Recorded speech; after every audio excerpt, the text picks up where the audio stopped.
SuperTalk Mississippi media production. Whether you're looking to start a career with no student loans or change careers to land one of the happiest jobs in the world, yep, that's construction, Build Mississippi can help. Visit buildmississippi.com to learn why a career in the trades deserves another look. Buildmississippi.com. Your future is waiting. Oh, yeah. Good morning, Mississippi. Everything gonna be all right this morning. Mornings with Richard Cross. Oh, yeah. Here on SuperTalk Mississippi. Woo!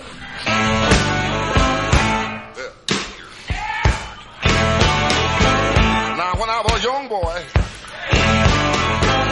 at the age of 5, my mother said I was gonna be the greatest man alive. But now I'm a man, way past 21. I want you to believe me, baby. Good morning to you, Mississippi. How you doing? Hope you're having a wonderful morning. Hope you've had a fantastic week. Hope everything is going splendiferously. We're going to go with that as a term because, you know, why wouldn't we? We've got a lot of fantastic stuff going on.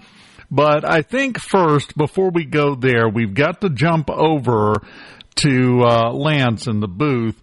Because I have a little administrative thing, if you don't mind, as we get started, a little inside radio, if you will. Lance, how you doing this morning, man? Buenos dias, amigo. Just want to make sure that we take care of this little administrative detail. Lance is never to be allowed to be in charge of giveaways.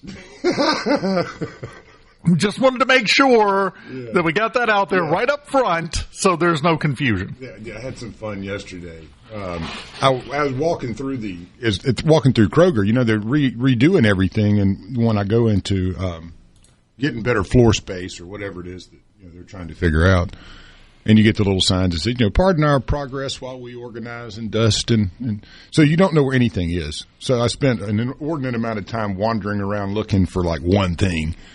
And I passed this jar of stuff that kind of caught my eye. And I said, what did that say? And I said, man, I can have fun with this. So I took a picture of it. But clam juice, it never even dawned on me that there was such a thing. And I'm like, man, we need to do a giveaway. Yes, he sent me that picture, and I fell out of my chair. That's exactly the message he said. Can we do a giveaway tomorrow morning? And I very, very responsibly said no. No. So, I didn't buy it, but I know where it is now. It's like we were laughing. It's those products that you walk by, you never see them because you're never in that aisle, and you just happen to catch it. And there's a couple of those, like the gas station canned mackerel. I love that. That's one of my favorite of those items that you see and you're like, yeah. I don't really know who the target market for that is, but it's not me. And I want to stand around long enough to find out who. But unfortunately, you feel like you're going to be standing there for a long time. If you look at the expiration on some of those things, it's been here for a bit, especially the gas station ones did. I'm sure there's a use for it. I'm sure somebody's going to weigh in on the ceasefire text line before we're done and explain what wonderful things you can concoct with it, and I don't want any. Right. I don't know what it is that you use clam juice for, and it looks like it came out of a clam. It has that kind of gray kind of coloring to it, and you're like, I don't know, man. But I know somebody's going to say, yeah, you make this with it, and it's delicious, and yeah, I trust you on that. My grandma made the best donuts ever using clam juice. I sent it because we had a great conversation yesterday morning about what all you would pour over or into a hot biscuit. So I took a picture of that and sent it to Cross because he's a big biscuit man in the morning, and I was hoping I could catch him at about dinner time. Kind of turned. Did Richard even reply? No. So, about 3 hours later, I'm like, really, you're cold, man. I don't even get a reply from you on that. And he goes, I hadn't even opened it. Then he looked at him and went, "Oh my God, who in the world would think that other than you?" Well, that's right. That's me, man. You do bring up a great point, though, because you noticed that yesterday, apparently right after you fell and bumped your head really hard and thought it would be a great giveaway idea. We don't see a lot of stuff around us as we go through our daily life that's there that would make you go, wait, what? And that's what I love about because we're so focused on what we're trying to find or what we're trying to do, we ignore everything else. Exactly. That's kind of what those little things like that. It doesn't have to be food. It's just any of those items that you don't ever really think about. And you walk by and go, what was that again? I'm okay. And it's funny because that stuff never is really front and center. It reminds me of my dad. It really does. I think I have some of that in me.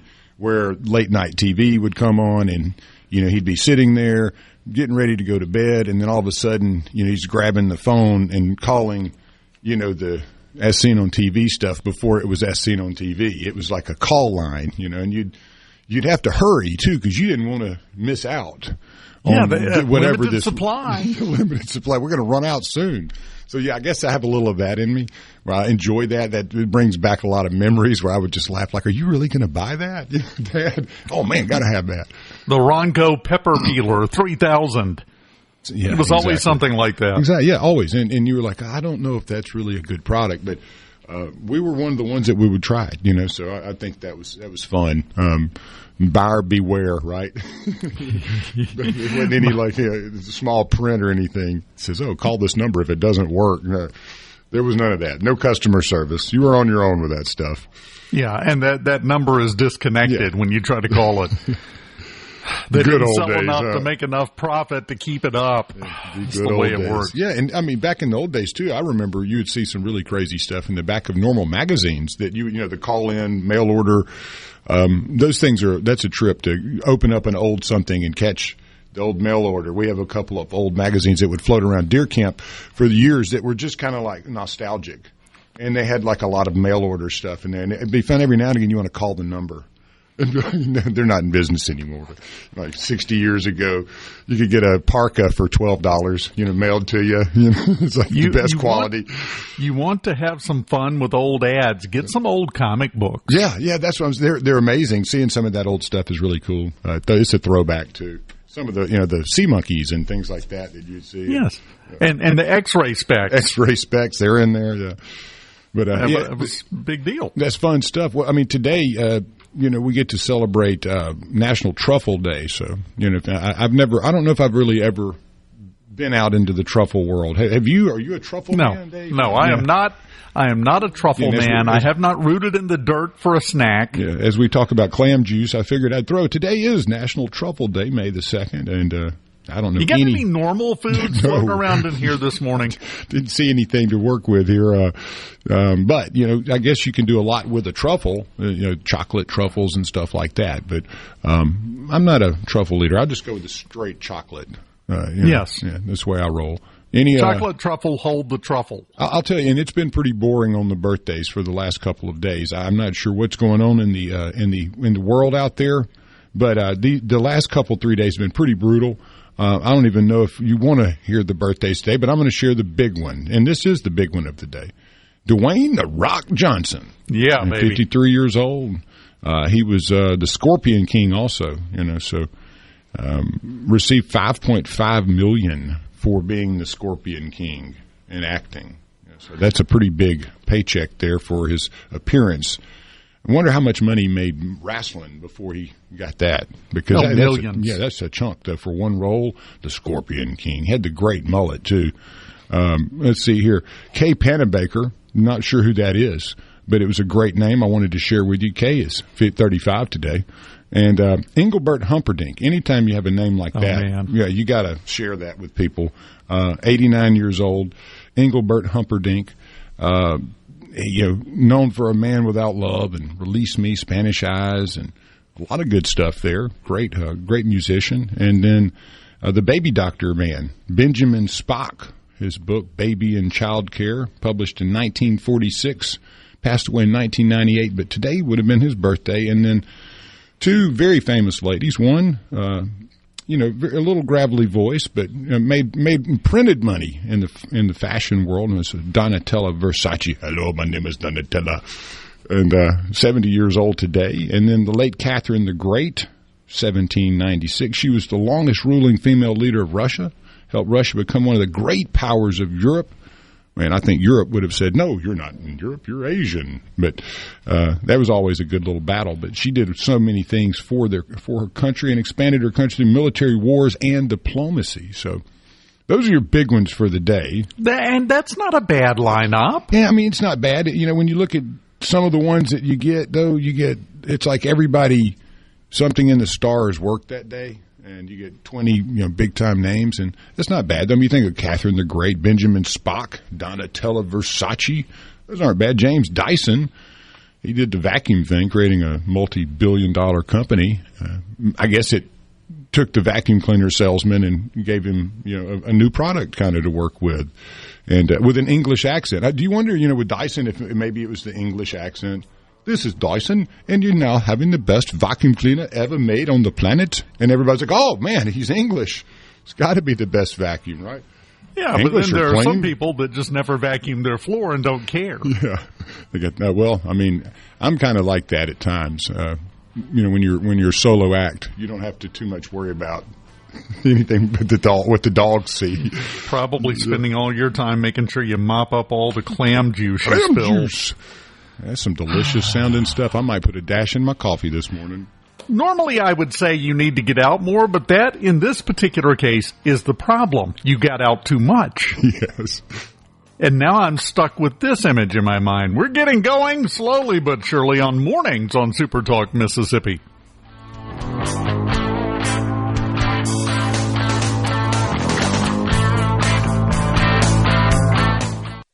From the Inside track on Mississippi politics. Yeah! Mornings with Richard Cross on SuperTalk Mississippi.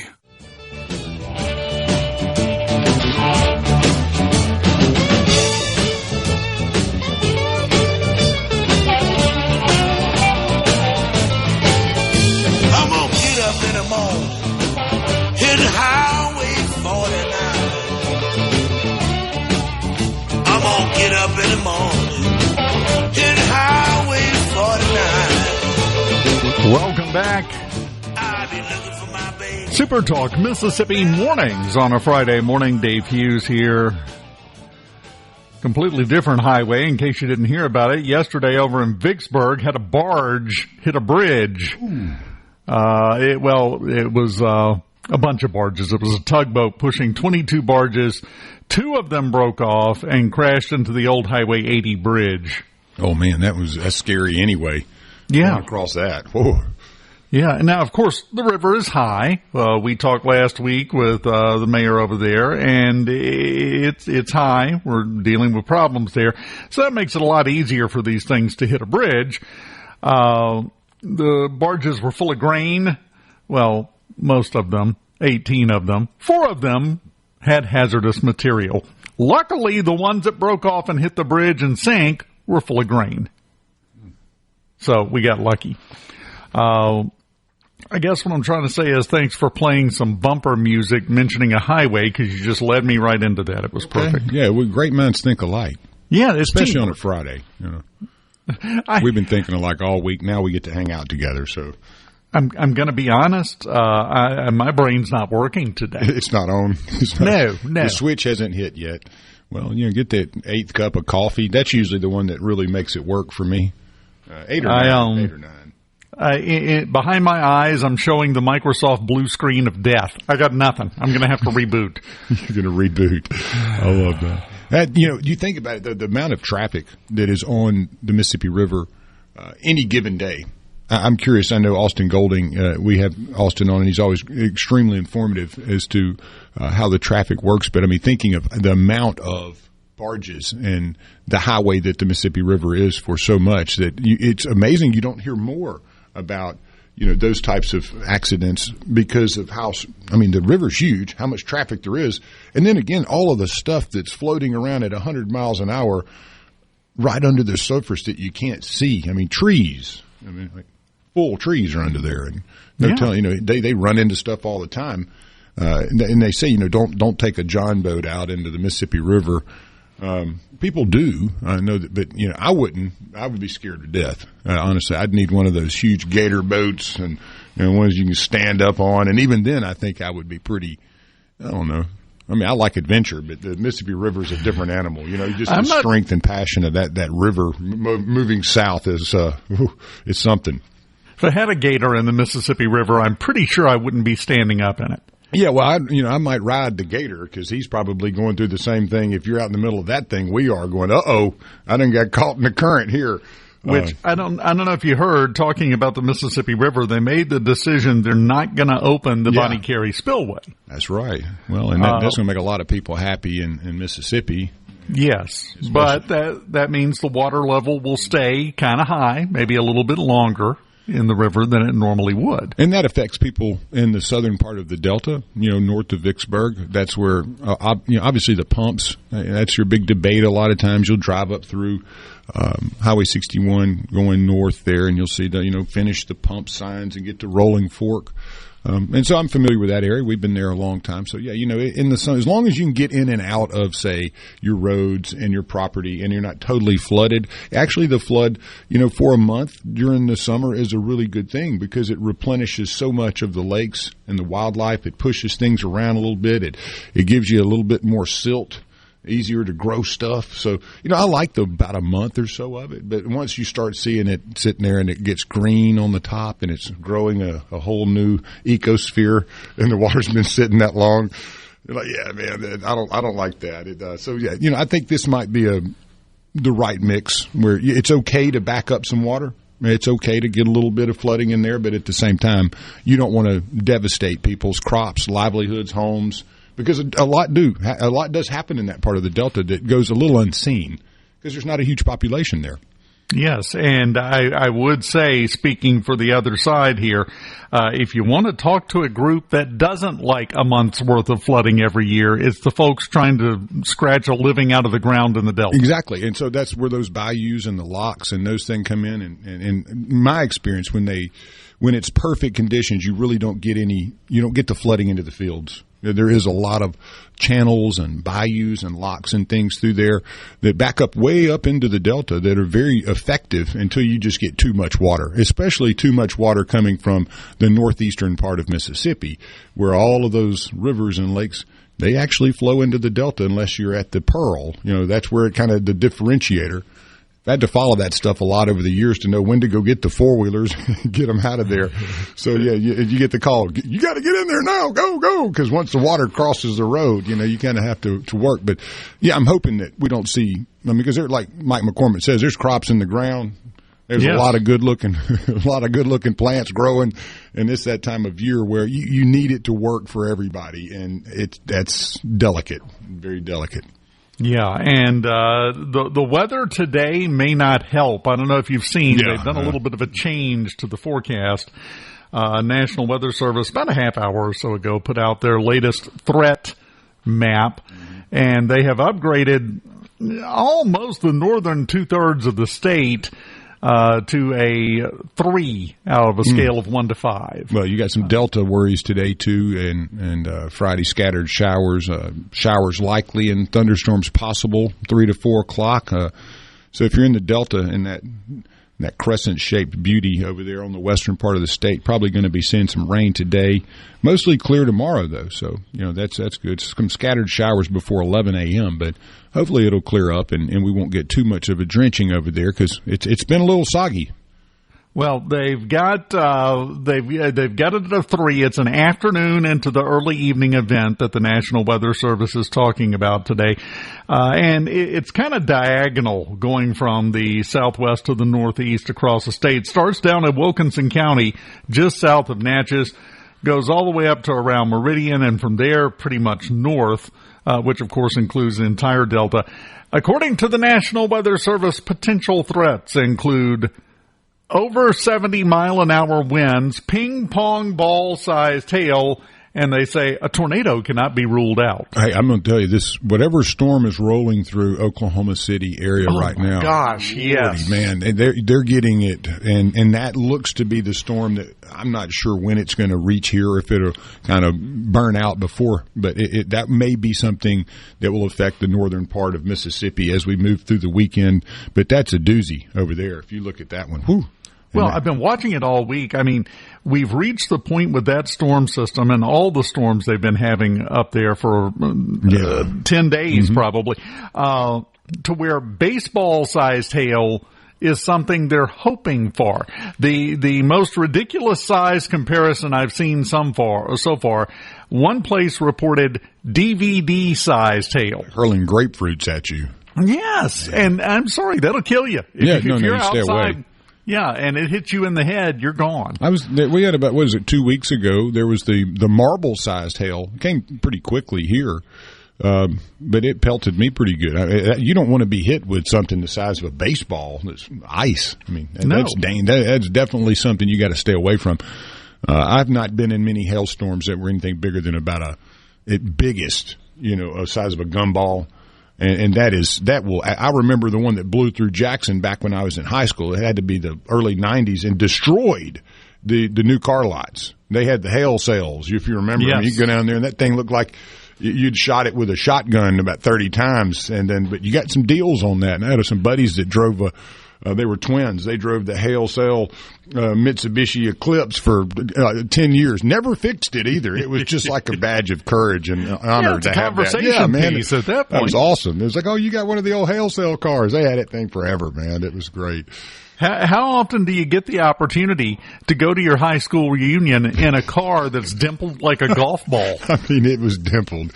It was a beauty, too. So, but yeah, that was probably the worst hailstorm I remember, and I just can't fathom something bigger than a baseball coming down out of the sky at you. You'd have to think God's mad at you if he's slinging stuff like that out of the sky. You have made an incorrect move at some point. You have gotten the wrong kind of attention from above. When biblical that stuff, happens. yes. But it did bring up a question, though. They were talking about DVD-sized hail. Yeah. What's the difference between that and CD-sized hail? Or an 8-track. Why can't we just go on and bring back I the like 8-track? that. Yeah, I like this 8-track sized hail. I'm in. Oh, that would be perfect. But I could find, if somebody had one, I could play my Kool and the Gang and my Sly and the Family Stones 8-tracks that I had from junior high. So that was what I was left with. My mom still has an 8-track. Yeah, I need to go backwards, man. I love the old 8-track. That was fun. Take about an hour to find your song, but or just play it. Just let it play. Yeah, and eventually, after about 12 clicks, it'll get back around to where you want it to be, and everything will be fine. We continue on this Friday morning on Mornings here on SuperTalk Mississippi.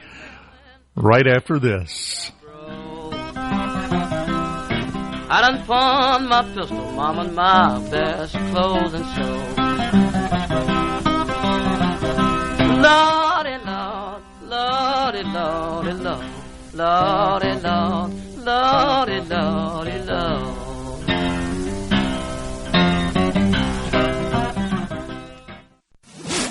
Mississippi in the know. One morning at a time. Mornings with Richard Cross on SuperTalk Mississippi.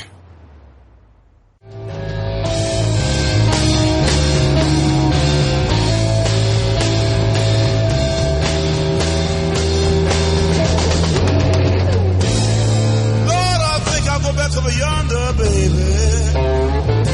Back over yonder, baby. Way back over yonder across the hill. I am so tired of having to have a 6-digit code texted to my phone to log into anything. Oh, you love at this that. point. Yeah.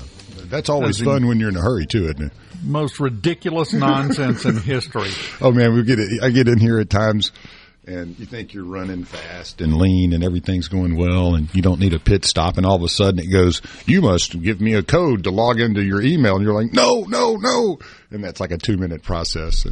Yes. And then you're in a hurry, so you mistype the code. Yeah.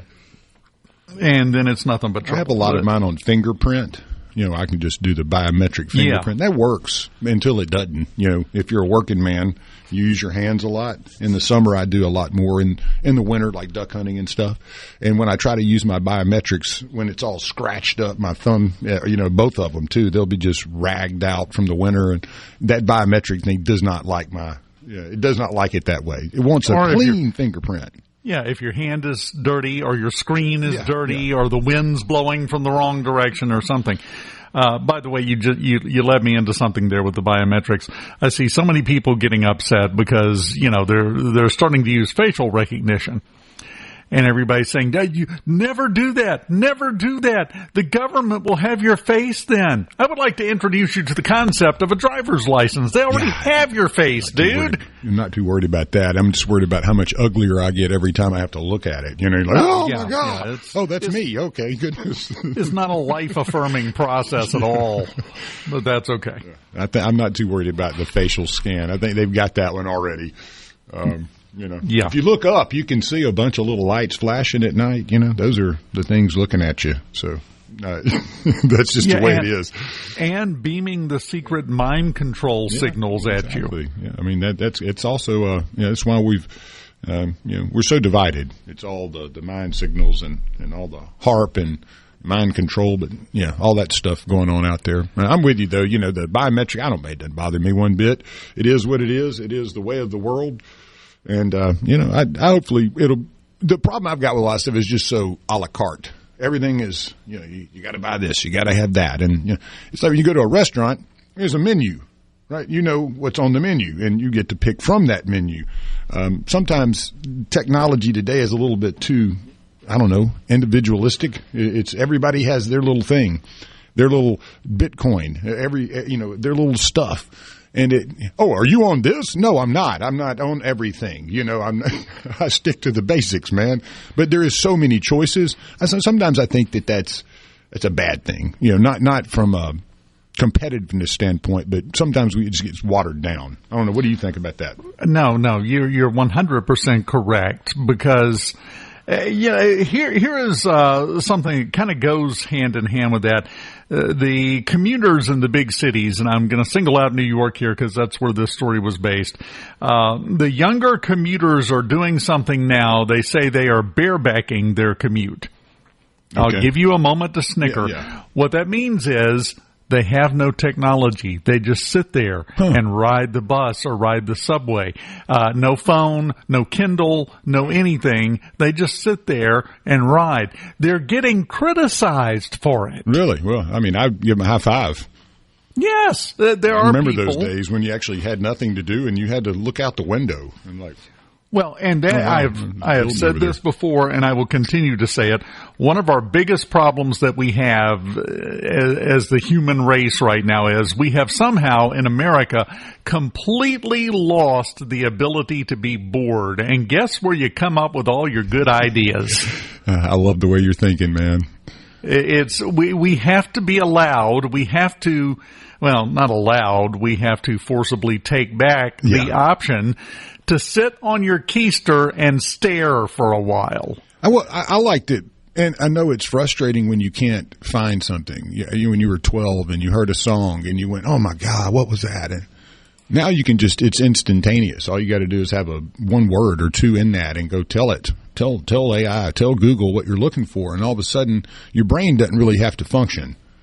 Yes. Something else is functioning for your brain, and that thing called memory doesn't really exist anymore. Memory is what's on your phone, and we can download more memory. It costs this, that, and the other, but it's not really your brain that's doing that work.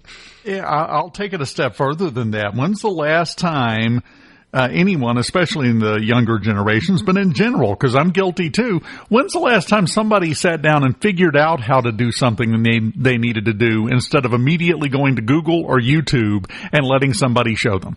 I think it's great to challenge yourself in that way. We have a lot of guests that are obviously from an era before the technological advancements. I'm one of those where you had to read and do things and write, and when the computer was able to process a paper and you could get it out and you didn't have to go sit at the computer lab and elbow with 100 other people. So, I mean, they're great innovations, but, you know, a lot of us, we have libraries, we have books and things that you had to actually go dig out and pull something out and go, oh, yeah, I remember that. And you have paper clips and notes and all that stuff. And, I mean, I find that to be a fun time. You know, where there was a lot of, scribbling and notes in the lines and that. And we've gotten away from that. And again, I'm not sure if that's a good thing or a bad thing, but I do think that it has had an impact on humanity because I see it every day. I mean, people riding in the left lane and, you know, on their phones and doing, I mean, it's just like complete oblivion to the world that is outside of that vehicle. Or if you're standing at a street corner and somebody's just walking across the street, they're not even looking at the world around them. They're on their phone, and you've got to stop for them because whatever's going on that phone is so dang important that you can't look up. And so I kind of miss, you know, the days where we actually looked at each other in the eyes and said, hey, how you doing? And somebody didn't think you were crazy, you know, for speaking to them. But, you know, I guess that's progress. If that's the way we want to see it, you know. Yeah, unfortunately, that's what is being called progress. Do you think you come back around to the people like that are barebacking these rides to work and not using their Kindles and their phones? I mean, are we going to come back to that, Dave, where there's just been too much accessibility? To a certain extent, but the big problem here relates directly to the war on drugs. And let me explain what I'm talking about. The war on drugs, we've been fighting that since the early 80s. Yeah. How's it going? Yeah. Because addiction is a powerful thing. And it's not that what's going on the phone is important. It's that everyone is addicted to a continuous, uninterrupted stream of content, because when you're consuming somebody else's thoughts, you're not having any of your own. It makes a lot of sense, you know. That's very deep thoughts with Dave Hughes. Yeah. I got another one here. For those of you that heard my local show yesterday, you'll know where I'm going later. I just have one word written down here in the midst of all the preparation I did for the show today: Maslow. If you know what that means, if that triggers anything in your head, you know what's about to happen later on in the show. We'll get to that later. But we don't spend enough time being. Mm-hmm. We are devoting all of our waking hours, and some of the hours we should be asleep, doing. Yeah. Well, I'm with you, babe. And we'll hit a couple. Let me just let the folks know what's happening quickly with our sports teams this weekend. Ole Miss has got Oklahoma at Oklahoma starting today at 6:30. Mississippi State, under the interim coach, gets a first shot at a SEC weekend. We'll be hosting Kentucky and Starkville. That will be kicking off at 6 p.m. as well today. Southern Miss, they're going to have Arkansas State. Pete Taylor Park, 6 p.m. SEC standings as they go. Ole Miss is right behind Georgia. It's kind of a log jam right there in the middle. Texas at the top, Arkansas 2, LSU 3, Tennessee 4. And then a bunch of folks there at 5, Alabama, Georgia, Ole Miss, Vandy. And then in the Sun Belt, Southern Miss is right behind. Man, why did it do that to me? There we go. Coastal is 17-4 in conference. Southern Miss 15-6. So, you know, has an opportunity this weekend. Southern Miss has won 6 straight. So, playing some hot ball and led by an unbelievable offense that is just continually playing great defense and pitching that's getting folks out. So you also have second round of playoffs 1 through 4 in baseball and softball. First round of playoffs for high school that is 5, 6, and 7A. So if you have teams that are still available out there, that I know my Cougars got put out by, I think it was Ocean Springs in the first round. So, you know, if you've got teams that are still in, they'll be playing. Peek at the weather. Could be a little spotty this weekend, but that with softball and baseball playoffs going on in the NBA, you actually have playoffs happening in the NBA. I know we haven't mentioned much about it, but the Knicks and Pistons. Knicks won that one 116-113. New York took the series 4-2, and then the Nuggets and the Clippers tied up. Series tied 3-3. Clippers won that one 111-105. That kind of gets us caught up on the big stuff, I would say, and like I said, that hopefully we'll have good weather this weekend and things will smoothly cruise through and everybody will get to enjoy some sports and some beautiful daytime outside with the family. Got a quick question for you. It's an either-or answer since we're going into the break here. Which one do you think we'll have first, a new head baseball coach at Mississippi State or a new pope? Let's Let's go with the Pope. Yeah. They're starting the conclave next Wednesday, and everybody involved says it's going to take about 3 days. Yeah. There's a reason for that 3 days coming up. We'll talk about that after a while as well. But right now, we're getting ready to talk about that first 3 days after you win the lottery, when you're going to sit at home and not do anything but smile really bigly. We'll take a look at your numbers here on Mornings on SuperTalk Mississippi next. And the hound. From the Venable. Know where the news is going next. Mornings with Richard Cross on SuperTalk Mississippi.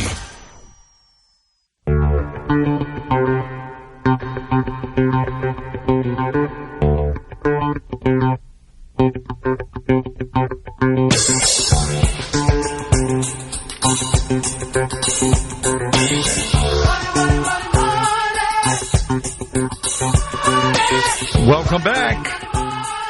Mornings on SuperTalk Mississippi. Dave Hughes in for Richard, as usually happens on a Friday. And now it's time for my favorite part of the day every Friday. That's when we run through all the money you could wind up having in your pocket as soon as tonight, actually. Really. We're going to look at the numbers now. Lotto America, first up, the estimated jackpot for tomorrow night, $32.1 million. Cash value, if you take the cash lump sum payment, would be an estimated $14.83 million. The numbers on Wednesday, 5, 22, 23, 24, 36. The star ball was 7, and the all-star bonus multiplier was 4. Powerball, no jackpot winner there. The numbers on Wednesday were 1, 2, 3, 57, 59. The Powerball was 9, and the Power Play multiplier was 2. The estimated jackpot for tomorrow night's drawing now jumps up to $44 million. The estimated cash value, $20.3 million. Double play, the numbers drawn on Wednesday were 1, 34, 38, 60, 65, and the Powerball 9. Mega Millions on Tuesday, no winner. The numbers were 16, 33, 40, 51, 57, and the Mega Ball was 10. The jackpot for tonight's drawing, $80 million. The estimated cash value, $36.4 million. And Mississippi Match 5, you guessed it, no jackpot winner. Last night, the numbers were 14, 17, 19, 24, and 27. Estimated jackpot for tonight, this is a good Match 5 jackpot, $205,000. Cash 3, Cash 4, Fireball, and Cash Pop. The $500 Cash 3 game yesterday. The midday drawing gave us 4, 3, and 4. The evening drawing, 4, 3, and 6. Very, very close to the same three numbers. Very close. Cash 4, the $5,000 game. The midday drawing was 3, 8, 0, 5. The evening drawing was 3, 7, 8, 9. Fireball yesterday, midday they pulled a 4, evening they pulled a 1, and Cash Pop on Thursday yesterday. The midday drawing gave us a 5. The evening drawing gave us a 6. Now, starting Tuesday, this coming Tuesday, got 3 brand new scratch-off games hitting retailers. And I don't know if you've noticed when we run down the winners, there's a lot of people winning a lot of money off of scratch-off games. So 3 brand new ones, Heat Stroke, Blazing Hot Bucks, and Red Hot Cash. Can you tell we're headed into summer? Top prizes, up to $200,000, and non-winning tickets, of course, you can still enter them into bonus promotion. They got a new one, Sizzlin' Summer Cash. $500 gift cards up to $25,000 in cash for those bonus promotions. Going to have 6 drawings starting May 21st.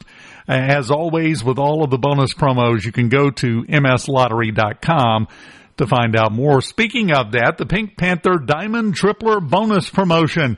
Yesterday, we had another drawing. There's only 2 drawings left after this, so you got to get your tickets entered if you have some that are eligible. Yesterday, someone from Nesbitt, Mississippi won $15,000. Someone in Gulfport won $10,000. $5,000 went to a player in St. Joseph, Louisiana. And the $100 digital gift card winners from Laurel and Biloxi. Now, the winners, they're not going to call you. They're not going to email you. It's certified mail. You'll be notified that you won this bonus promotion. In the next drawing, 2 weeks from yesterday, Thursday, May 15th, you've got until a week from Monday, May 12th, at 11:59 p.m. is the cutoff to enter your non-winning tickets in the Pink Panther Diamond Tripler bonus promotion. And you also go into the final second chance promotional drawing for $100,000. The winners yesterday, and keep in mind, this is not a collection of winners for the week or the month. No, this is yesterday. Yesterday, Cash 4, Apprentice Man won $1,011. A Taylorsville man won $1,200 on Cash 4. Cash Pop, a woman in Prentice, another one in Meridian, each won $1,000. A West Point woman won $2,500 on Cash Pop. Match 5, a South Haven man won $800 on a ticket from South Haven. Mega Millions, we had a Jackson man that won $1,500 on a ticket he bought in Ridgeland. And the $20 200X Cash Blitz, it's a scratch-off ticket, had a woman in Biloxi won $1,000 on one of those tickets. All of these serve to remind you, we talk about the jackpots, we talk about the big prizes, we talk about the hundreds of thousands, millions of dollars in some of these games. I don't know about you. I could tuck myself right into an extra $1,000. So there's a lot of opportunities to win. And even if you don't win, there are still chances to win. Go to mslottery.com to find out about the bonus promos going on. Just click on the bonus promos tab. Up next, we've got Fox News, SuperTalk, Mississippi News, and then hour number 2 of Mornings with Richard Cross with Dave Hughes on this Friday. Keep it here.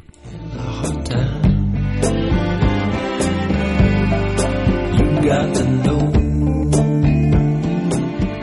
she's a sensitive guy.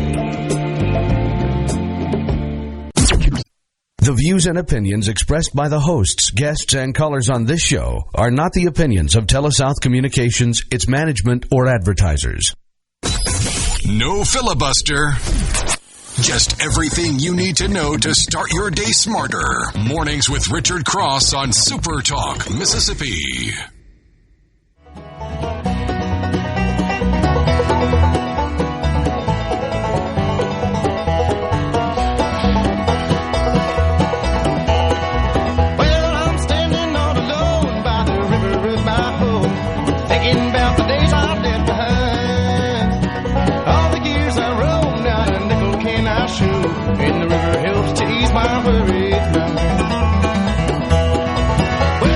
Welcome back.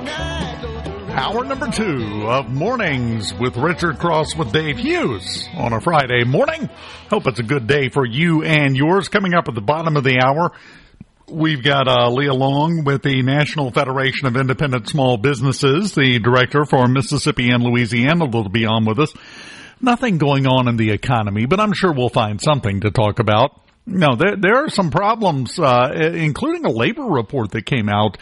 There's a lot of jobs out there, but once you start digging into the data, a second problem, a secondary difficulty starts to rear its head, and we'll get into that with her when she gets here at the bottom of the hour, so don't miss that. Next hour, by the way, Ace Henley with Canton Mississippi Tourism. Canton Flea Market's coming up. 60 years they've been doing that. We'll talk to them. Man, that's so much fun.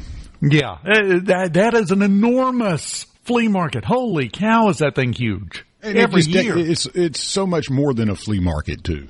Yeah. I mean, it's really outside. It's in, you get to enjoy the town, great food vendors, and just stuff everywhere. I mean, it's hard to put into perspective if you haven't done it, but you got to do it.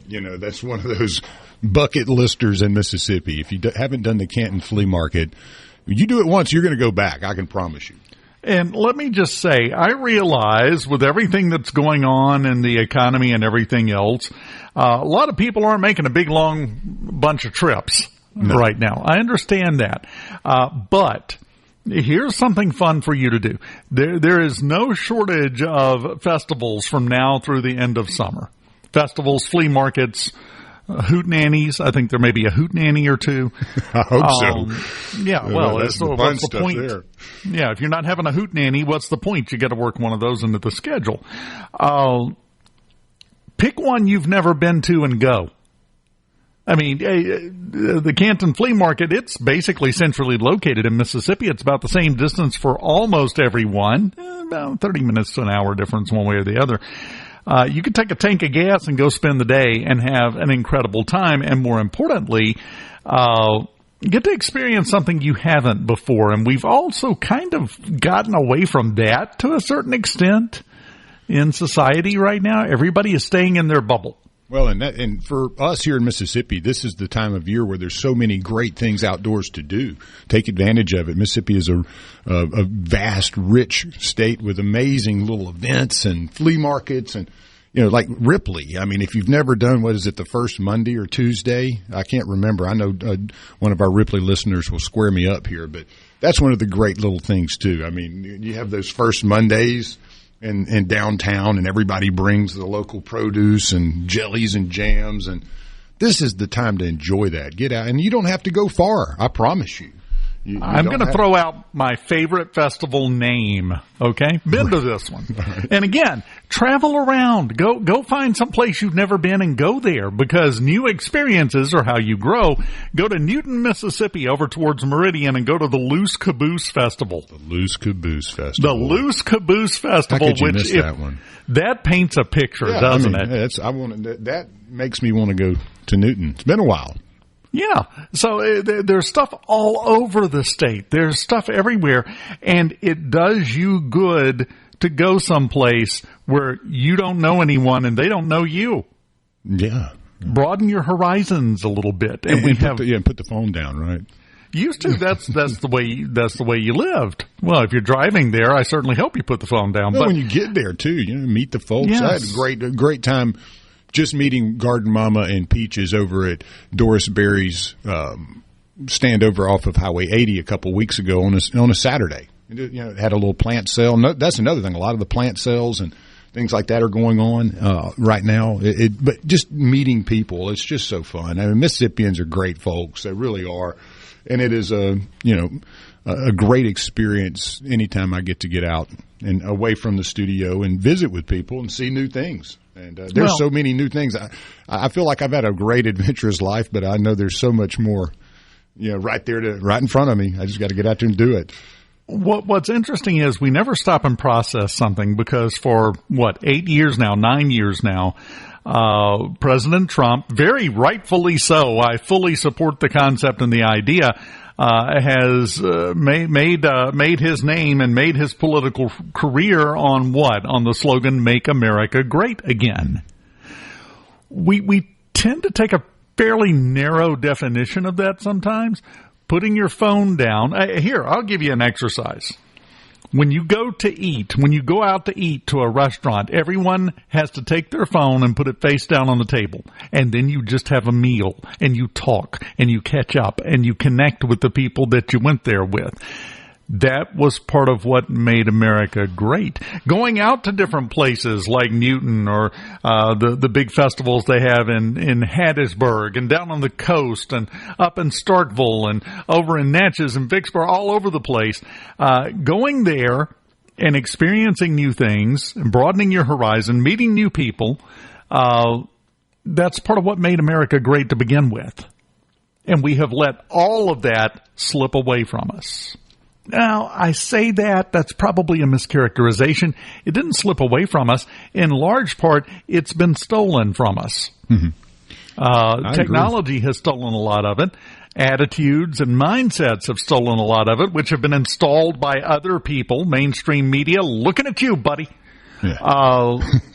And as a result, we're all the poorer for it. Well, and it may, there's one event that I always loved, and I want to mention this one because it's a throwback. You don't see many like it anymore, but the North Mississippi Hill Country Picnic, wonderful event, hosted by the Betty Davis Barbecue Crew, and it's just a really cool place.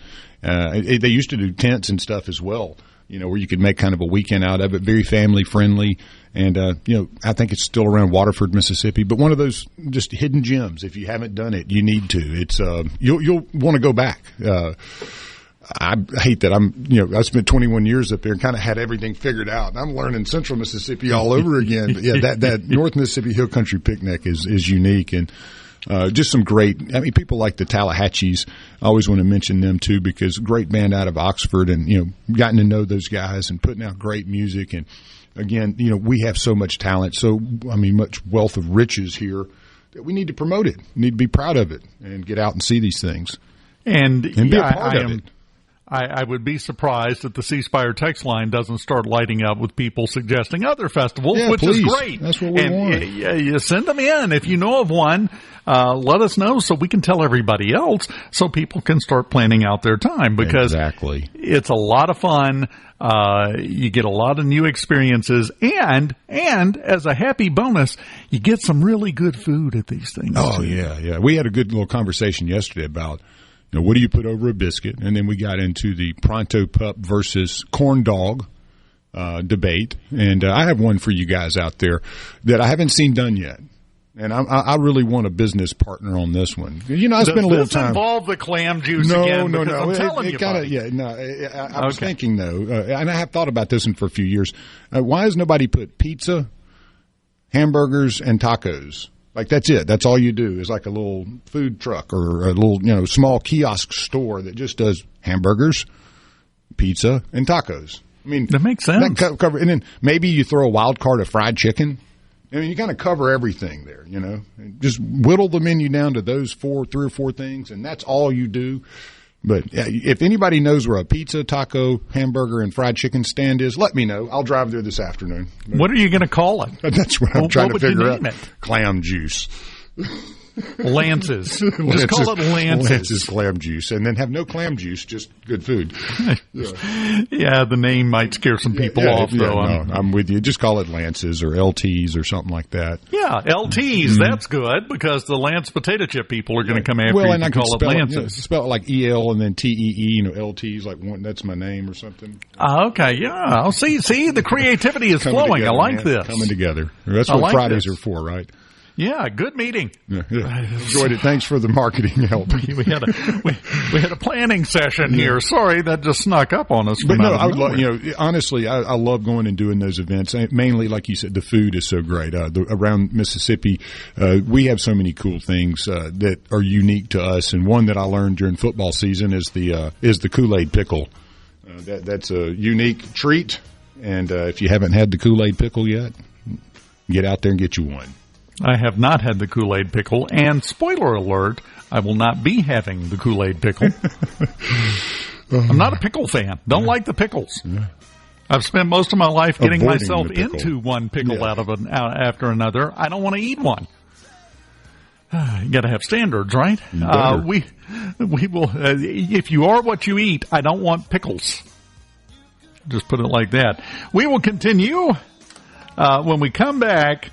Community notes on X is an incredible thing. We're going to talk about that and the big scandal on Reddit right now, which directly affects you, and the fact that your mom thinks a celebrity has fallen in love with her on From the Venable Pour yourself a cup of coffee and get the Magnolia State's most important news of the day. Mornings with Richard Cross on Super Talk, Mississippi.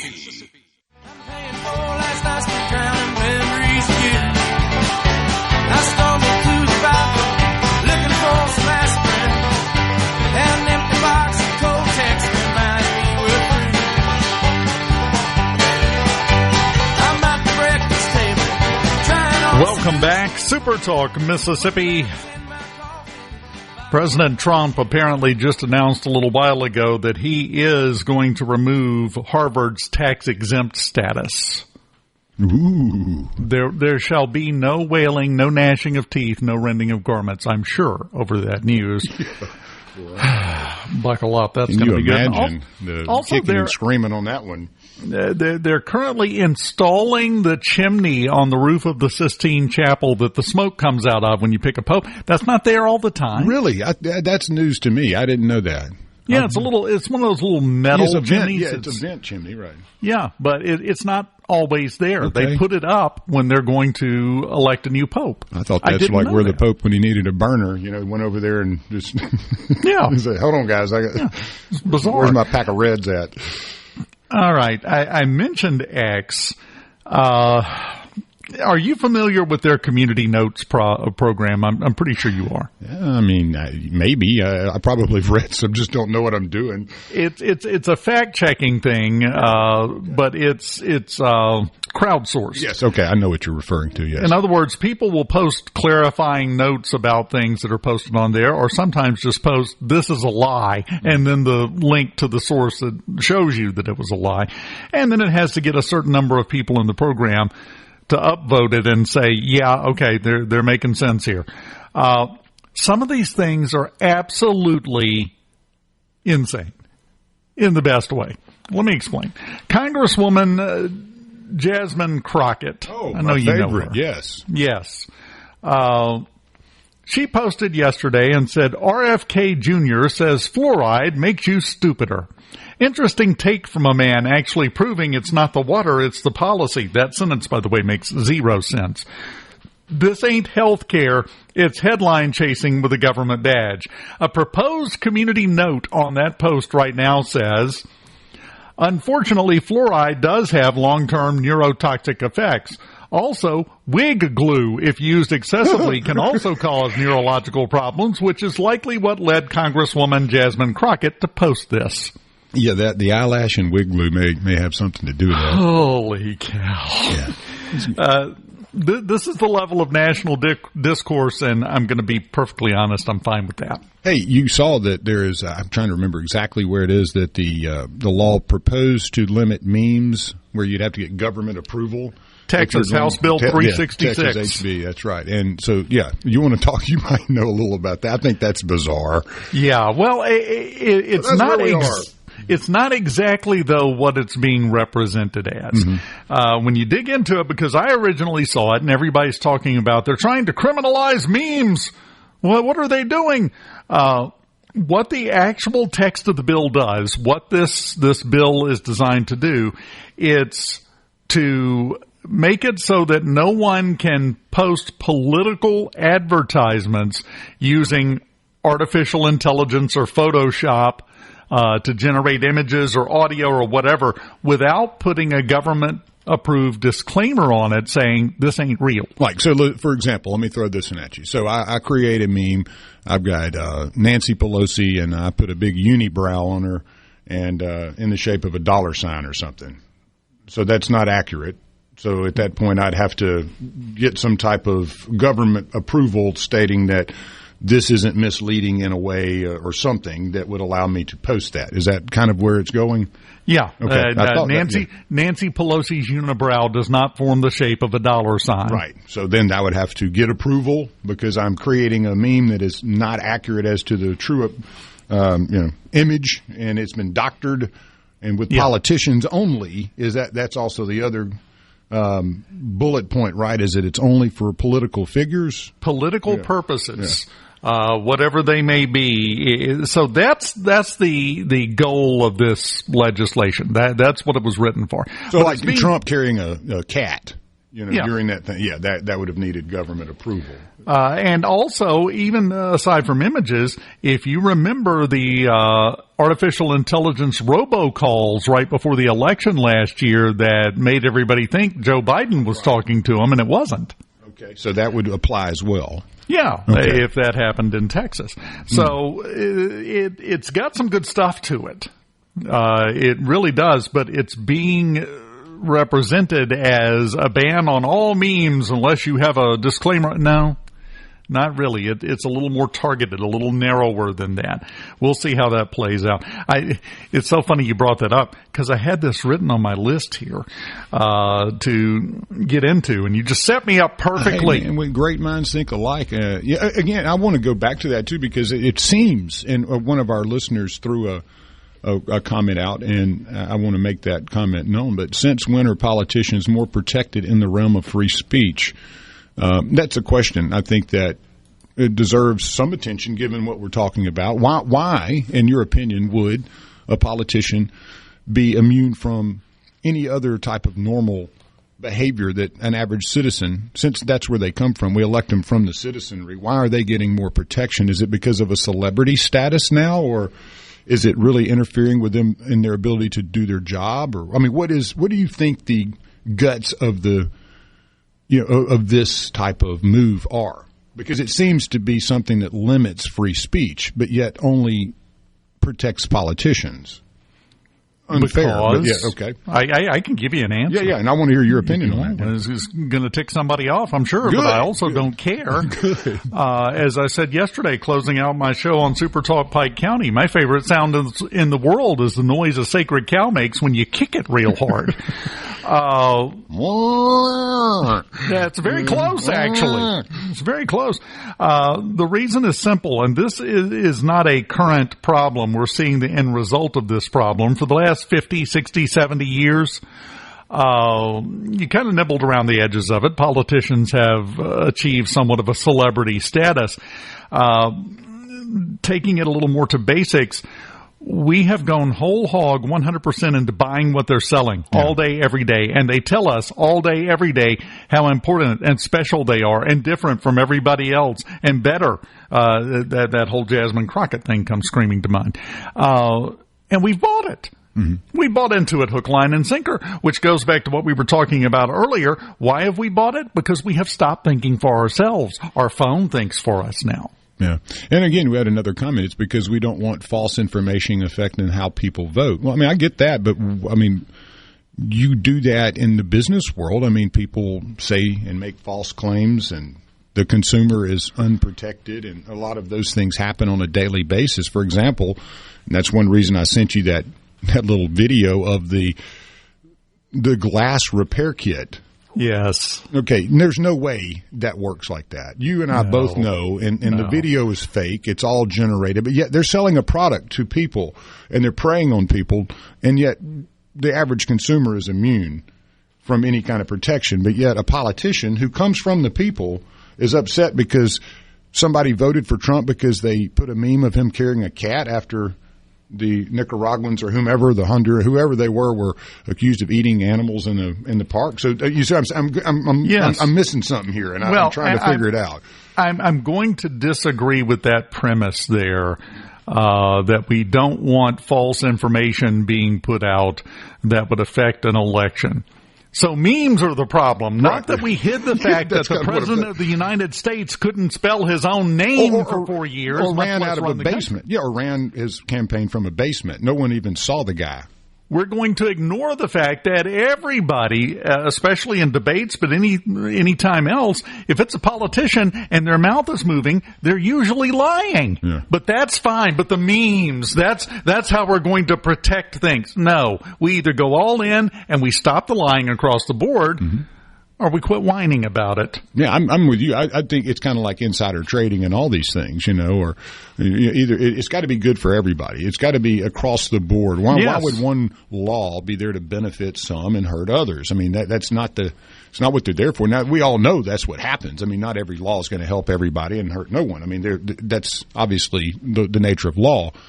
You got to abide by them, but I mean, it's the same thing with the welfare type of deal that California's putting up. Where any welfare fraud under $50,000, hey, don't worry about it. Yeah, no big deal. What about the rest of the country here that's they're paying for this? I mean, how is that even? And how can you even think that's legal? That we can pull this off. Let me just say, I agree 100% with the sentiment. Yes, let's stop the lying. Let's stop lying to people because they're incapable of not believing it. So yes, we need to stop it. We need to get all of that under control. I'm just thinking, after everything that we've gone through over the last 5 years, memes are the best starting point. Yeah. I'm not sure I agree with that attack vector. The war, yeah, it's worth fighting and worth winning, but we might want to draw up new battle plans, get the big map out with the little pushy stick and the little models of the things, and come up with our attack plan on this, because I'm not sure memes is a good opening salvo in the war. Just my thought on that. Well, once again, I've probably resulted in several phone calls later, but that's okay. When we come back, got a nice phone call. Going to talk to Leah Long. Well, I say nice. We're going to talk about what's going on with small business in Mississippi, and we'll do that next here on Mornings. Keep it here.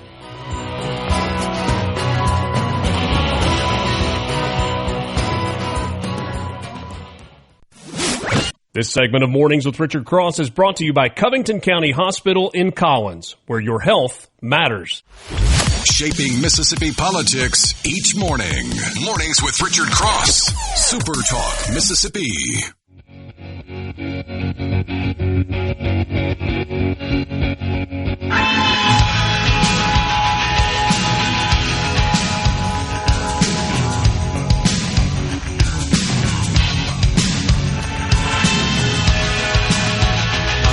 The sun and the air, all the shyness that is criminally vulgar. I am sun and air. Well, there's a throwback. I love that song, man. The theme song from Charmed.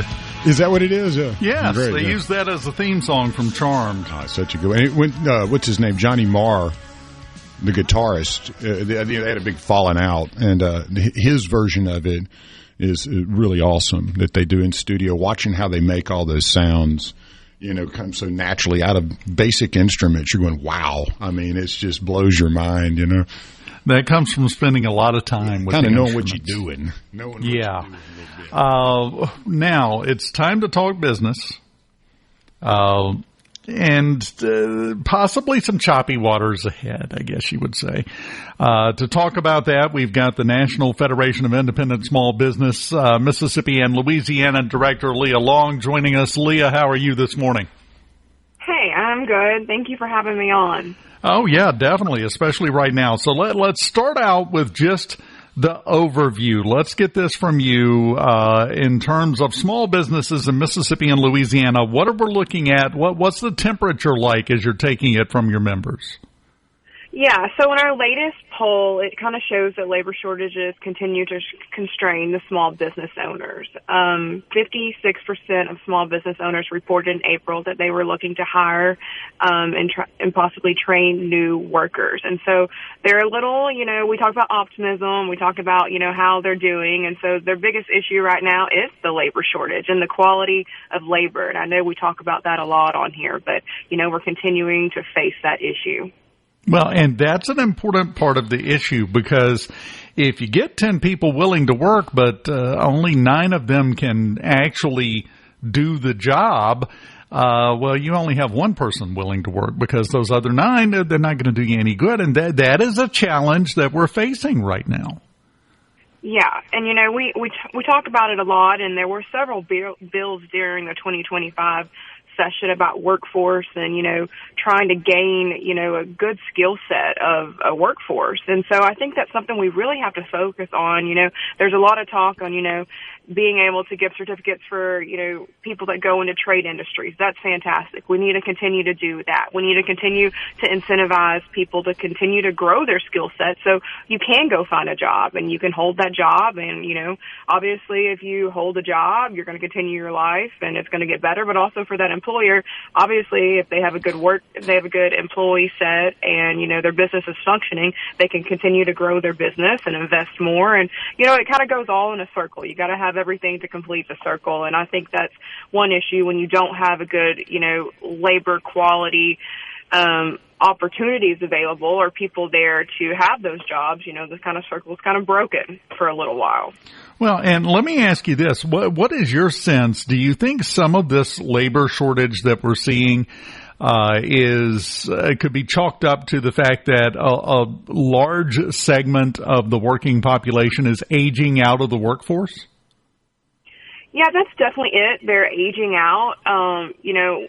Speaking of Mississippi, which we always talk about this in every state, you obviously want to keep your people in your state and working. So you've got to, give them opportunities to do that. And I know Governor Reeves and the legislature, they've worked really hard to, bring business back to Mississippi and keep that there and make sure people stay. In the South, we always talk about people moving to Florida or moving to Texas, which y'all know I do Louisiana too, so that's a constant battle now. People are wanting to move to Mississippi. So it's interesting to see that dynamic, but making sure there's opportunities here. And, working for a small business is like working for a family. That's what I always tout of that. Like, you also have to have the skill set. Working in a small business, you may play a lot of different roles. So you've got to be able to have that. And, that's one thing that I think is special about working in a small business, because at the end of the day, that person that owns that small business, it's their name on the line. So they're going to want to take care of their employees. And that's an added benefit of that. Well, let me get your opinion on this, because, the phrase, unskilled labor or labor that's not able to perform the function you want them to. How much of that is down to specific skills, and how much do you feel of that is down to just personal skills, just being able to deal with people and the public as they come into some of these small businesses? Because most small businesses are very public-centric. Do you think that plays a part in that? I think that for sure plays a part in it. We always talk about different generations, and that's one thing. And so that plays a part of it. But a lot of the things do have to do with trade. There's a percent of it saying that it's some of the job openings were the highest in the construction, transportation, and manufacturing sectors. And so that's one thing when we talk about trade certificates, or these people being able to work, in those kind of industries, which are a lot of small independent business owners, work in those industries. And so I think that's between, people having to deal with people, deal with the public, but also having those trade opportunities available too. Well, we had a generation or two there where it was pushed that, you're 18, it's time to go to college. And trade school really didn't exist in the form it is now. So we have an entire swath of people that didn't really have those opportunities before. Do you think we're going to see a wave of people older than that are going to wake up and realize, you know what? I've still got plenty of time. I'm going to go get some of these certifications because there are fantastic jobs waiting for me if I do. I think so. I mean, we're starting to see that kind of all over the country, which the mindset's kind of changed. Going to college is great. That's fantastic. Going to get a trade certificate, that's fantastic too. You think about plumbers or, somebody that works in construction. Sometimes they make more money than someone that went to college. So at the end of the day, it's just about, bettering yourself and having that skill set so you can go work for an employer to better your life. And so, whether you go to college, whether you, go to trade school, whatever it may be, it doesn't really kind of matter at the end of the day, because it's all about making sure you have those skills to be able to work in an environment that's needed. And, you think about Mississippi, just, a lot of the poultry, a lot of the agriculture industry, you think about on the coast, the shipbuilding industry, people that are working to service different things in the offshore industry. We always need people like that. We need people that are willing to work. Yes. Now, let me ask you this. As you're talking around with everyone, all the small business owners, how many times have you heard the word tariffs? We actually, we haven't engaged our members on exactly, how the tariffs are affecting them. So I don't have exact data on that. Obviously it's a concern, but for them, I think I've said it before, their concern mainly is the 20% small business deduction, which I know I've talked about on here before, which it's set to expire in 2025. So right now their biggest push on a federal level is making sure that's reinstated and made permanent. So that's kind of where we're at on the federal level, of continuing to push that. Doesn't it seem like it's just a continuous nonstop treadmill? You make some progress, then you have to fight to keep it, it feels like. That is true. I think that's life in general. You get somewhere and then you got to run to get somewhere else.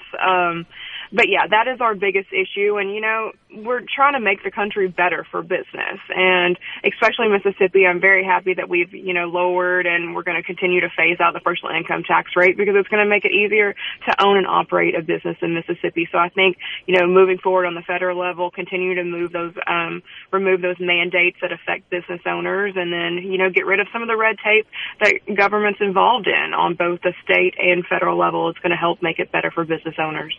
As Ronald Reagan was famous for saying, he said it during an appearance on The Tonight Show with Johnny Carson one time. He said, if the federal government would pack up and go home for 3 weeks, we wouldn't miss them. They sometimes cause more problems than they solve, don't they? Sometimes that is true. You know, people just want to, I always say it's an American dream to own and operate your own business. Just let them operate it and own it and, you know, thrive and succeed. Get out of the way. That's all a lot of small business owners are asking. Please, just get out of the way. You're blocking the door. I'm trying to get out. That is true. So we're trying to help them at NFIB and make sure that we advocate for them and that their voices are heard always. Yeah. What kind of responses are you getting? Like, for example, when you talk about the issue that's expiring that we want to get renewed, are you hearing anything back out of Washington on that as far as the prospects of it? Yeah, I mean, we feel very, very positive about it. We have several co-authors that have signed on. It's just, you know, getting that put in to a bill and getting it done. You know, the bill's there. It's just, you know, when is it going to come on the House calendar, schedule, Senate, you know, all of that. You know, as a former, you know, congressional staffer, it's one of those things, it's kind of a waiting game. You know it's there and you know how people feel, but it's a constant waiting game. But, you know, we don't have much longer to wait. You know, 2025 soon, it's already May. It'll be over soon. So, you know, we've got to get this reinstated and made permanent for these small business owners because if not, they're going to be hit with a massive tax hike. You think about that, 20%, you know, it's going to affect every small business owner. Might cause some of them to have to close down, and we've got to avoid that. Leah Long, always enjoy talking to you. Keep up the good work and keep us up to date, and hopefully you'll continue to not hear the word tariffs very much. That'll be fantastic if we can pull that off. Keep up the good work. Thank you so much. Yes, thank you. We will continue on mornings on this beautiful Friday morning right after this. From the Venable Glass. Mornings with Richard Cross. Here on SuperTalk, Mississippi. What else? And always on the SuperTalk app. My transistor radio comes from far away. And when it's night over here, over there, it's a breaking day. I remember all the good times I had walking in the sand with the beautiful girl that I met made in Japan. Welcome back. SuperTalk Mississippi Mornings with Richard Cross, Dave Hughes in on this Friday.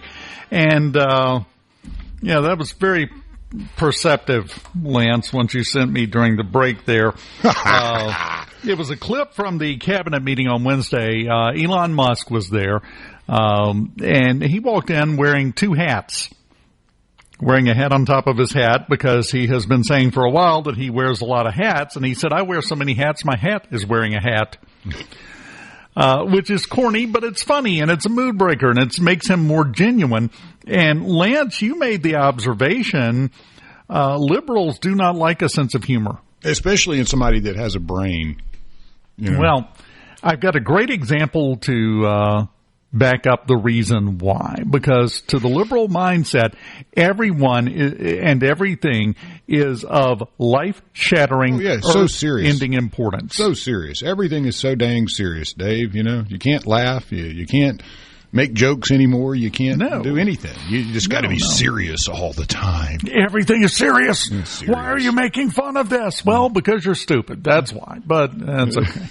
And when you take yourself too seriously, problems exist in the world, and that's where you lead to major issues. That didn't just start. If you remember, it was probably close to 20 years ago. South Park did an entire episode and did a bit on Al Gore warning everyone about Man Bear Pig. Yeah. I'm super cereal. This is not new. It's been this way for a while. But now you're seeing the move, and that's where we circle back to the Texas HB law there, where you're going, okay, so we can't have fun? What's next? What, are you going to tell us now we can't have Family Guy humor? South Park humor? I mean, where are we going with this? And I guess that's the worry. I don't care if politicians like it or not. I really don't. You're elected from a group of people that are your constituencies. You become one of them. When I was talking to Leah in the last segment, I gave a Ronald Reagan joke that he told on the Tonight Show. You heard her laughter. Humor is how you win. And anybody who thinks it must be all serious all the time, 24/7, is missing the point. Ronald Reagan, one of the greatest presidents we ever had, was one of the funniest dudes you've ever been around, and he was not afraid to show it. President Trump is hilarious when you listen to him. He's one of the, to me, he's so funny. I mean, I absolutely love the delivery, the trolling a bit, and having fun with it. You know, when you start taking yourself too seriously, you mess up. Well, and you know, the thing is he doesn't seem to take himself overly serious, so then he can play around in good faith and good humor with a heart. You know, that's the way he is. I mean, he likes the little rubbings and, you know, brawling a little bit, but nothing gets overly, out of control. I think he's been much more muted as well this go around.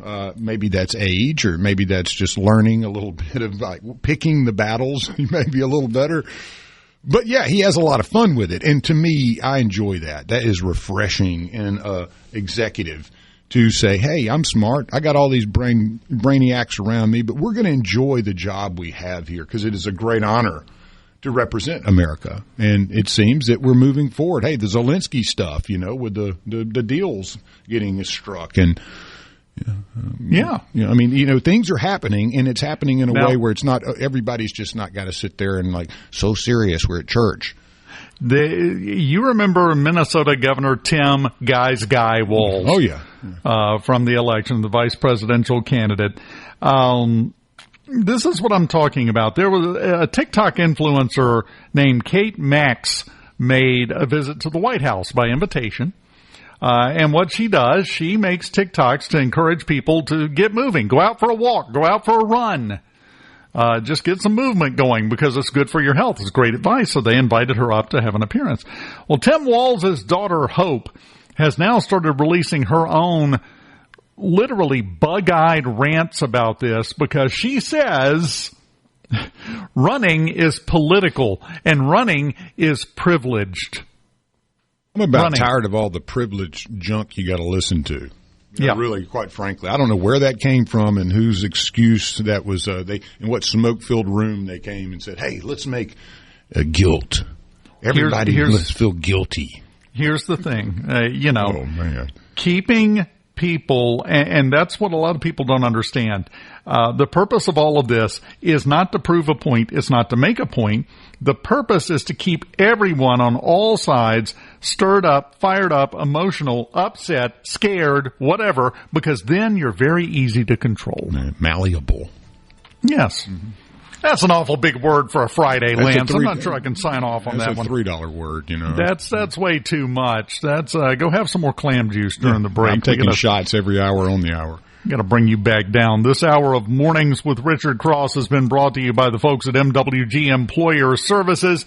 You can call them today at 601-206-7966 or go to MWGEmployerServices.com to find out more. We've got Fox News, SuperTalk Mississippi News, and then Ace Henley joins us talking Canton, the Canton Flea Market coming up. We're going to talk to Ace next here on Mornings. Keep it here.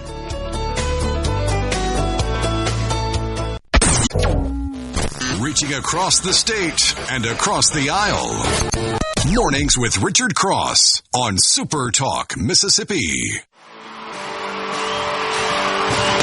What's a frequency can is your entity?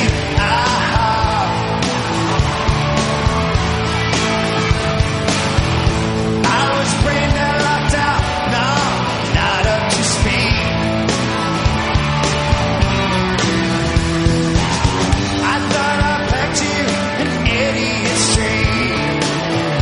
Welcome back. Third and final hour on this Friday of Mornings with Richard Cross, Dave Hughes in on Fridays. As usual, like to remind you this afternoon, Rebecca Sunshine, as I call her, Rebecca Turner and Good Things will be at Quarry Park for the City of Brandon's Jubilee Days, another great festival. She's going to be there. You can visit brandonms.org for more information. Good Things on the road on this Friday. Yeah, Quarry's a cool spot, too. You got the amphitheater right across from that and a lot of old rocks. And there's a quarry there in Brandon. It's an old quarry.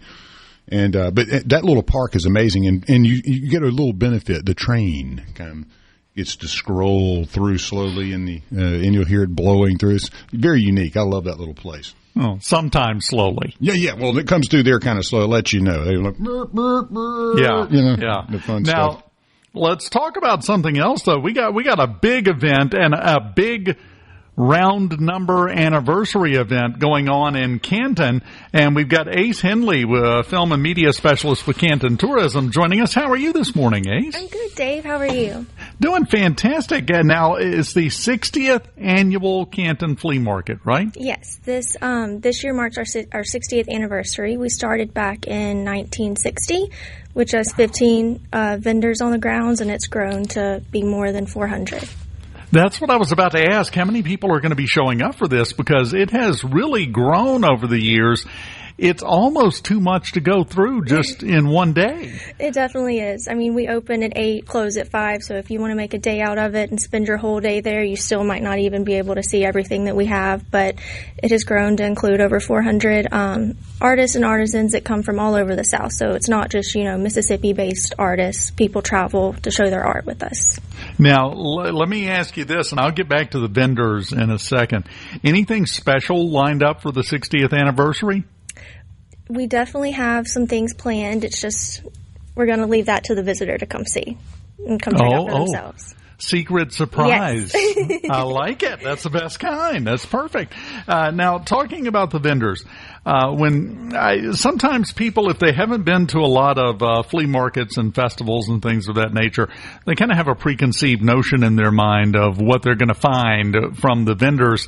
And in my experience, that's not really the way it plays out. What kind of things will people be able to find at the Canton Flea Market this year? Honestly, anything you can think of. We have something for everyone, from pottery to fine art to handmade clothes, jewelry, home decor. We have everything, and I think it's just in time for Mother's Day, graduation gifts. You can find anything that you might want.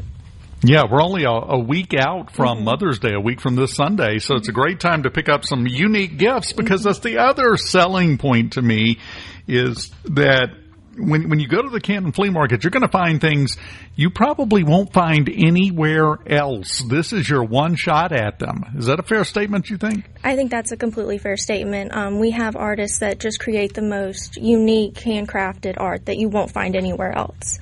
So I look forward to it year after year. Now, it's coming up next Thursday, right? Yes, next Thursday, May 8th. Is there any thought that went into any specific plan for the Canton Flea Market being on Thursday? Because that's really kind of an unusual day for this kind of event. Usually those things happen on Saturday.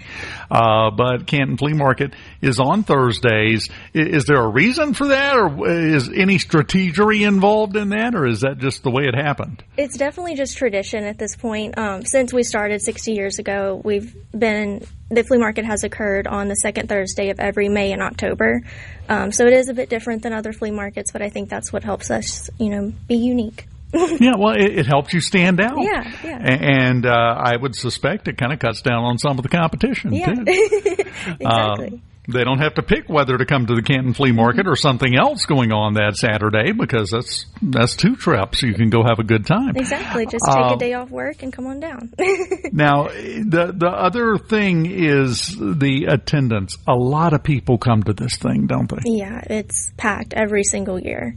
Do you have any kind of estimate? Do you just have a rough guess of how many people come through the Canton Flea Market? It's in the thousands. If you've never been there during the flea market, Canton transforms into something like similar to Christmas. It turns into something that you would not expect to be in Canton, but it explodes. Our little town. That's another thing. The parking is, you kind of want to get there early, get there just so you can find your spot, not have to park way out. But there is parking around the square. Businesses around the square offer parking. The church offers parking. You can pay. They take the donations and use it. But yeah, that's something also to keep in mind. Well, and that's one of the challenges of having an event that just continues growing year after year, is finding where to put everybody, because you're significantly increasing the population of Canton for one day with this event. Most definitely. But we love to see it. We love to see, people just come out and support the arts, and it's why we do it. And if you think about it, you said around 400 vendors this year, right, that are signed up.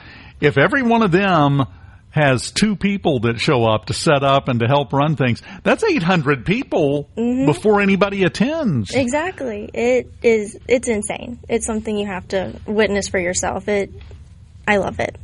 Now, this is the big question. Lance and I have already been talking about this. This is the big one. Food. You going to have food there? Of course. We always have food. We have food trucks. Anything your heart desires, we probably have. What's your favorite thing?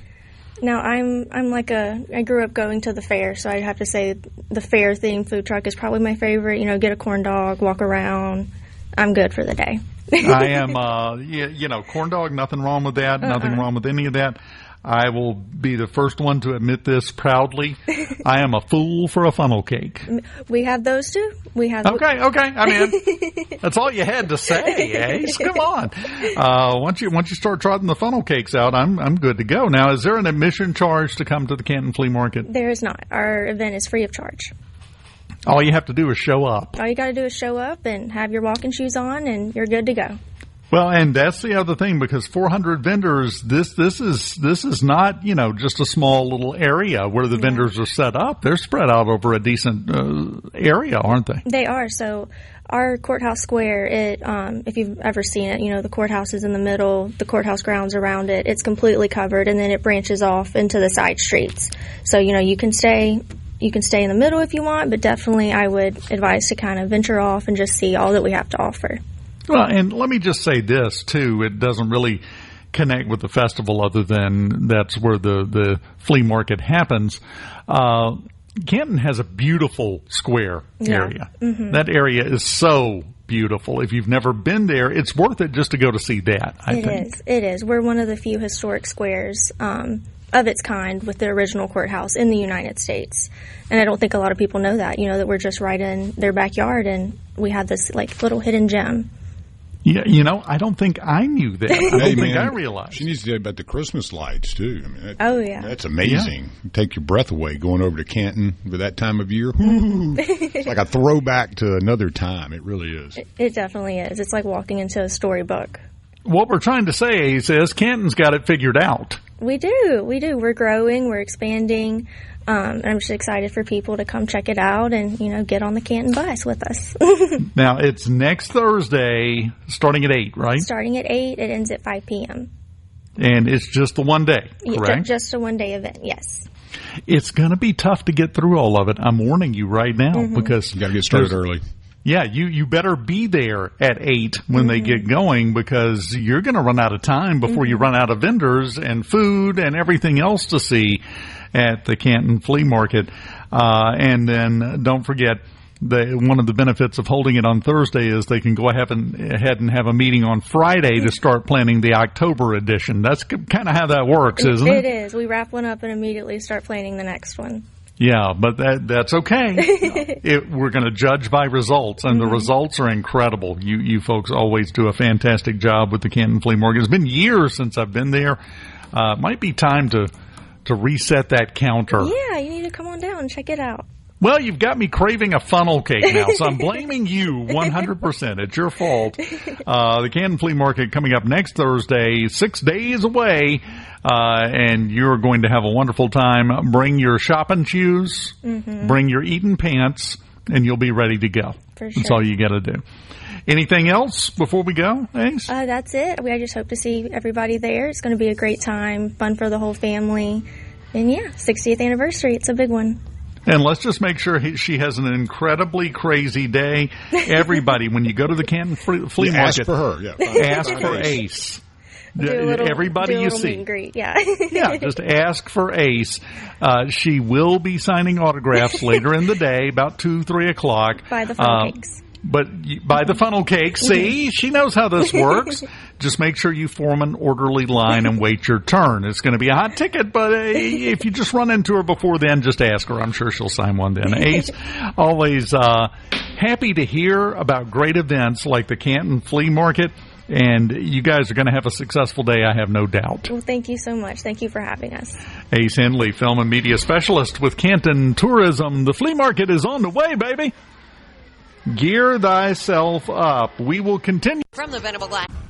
And now, Mornings with Richard Cross. What's up? Let's get the show going. Super Talk, Mississippi.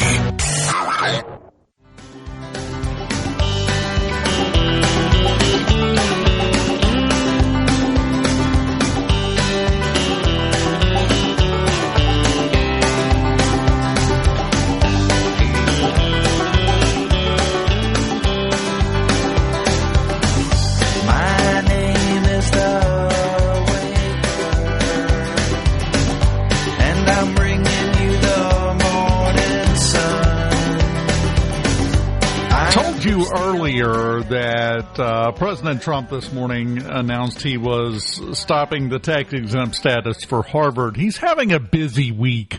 He had the whole thing with Mike Waltz, National Security Advisor, yesterday. Marco Rubio is now taking over that position as well as Secretary of State. He's running USAID. I'm pretty sure he's helping out in the kitchen at the White House. He's a busy guy, but he's doing a good job with all of it so far. Yesterday, President Trump did something else that isn't getting a ton of attention, which is kind of the flood the zone strategy that's been used for the first 100-plus days in the administration. You can't focus on one thing too long because here comes another one. Yesterday, he signed an executive order and cut all of the federal government funding from NPR and PBS. Just yanked it all away. The Corporation for Public Broadcasting is the overarching organization that oversees both of those and assigns the funding to them. He directed them to knock it off. No more money.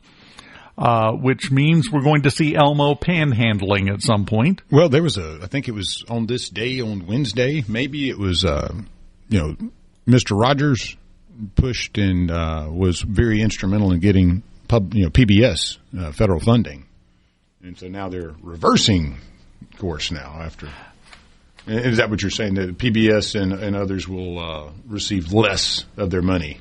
They're going to get they're going to get zero federal money. That was, and now of course that's going to be challenged in court. There's going to be a lot of yang back and forth.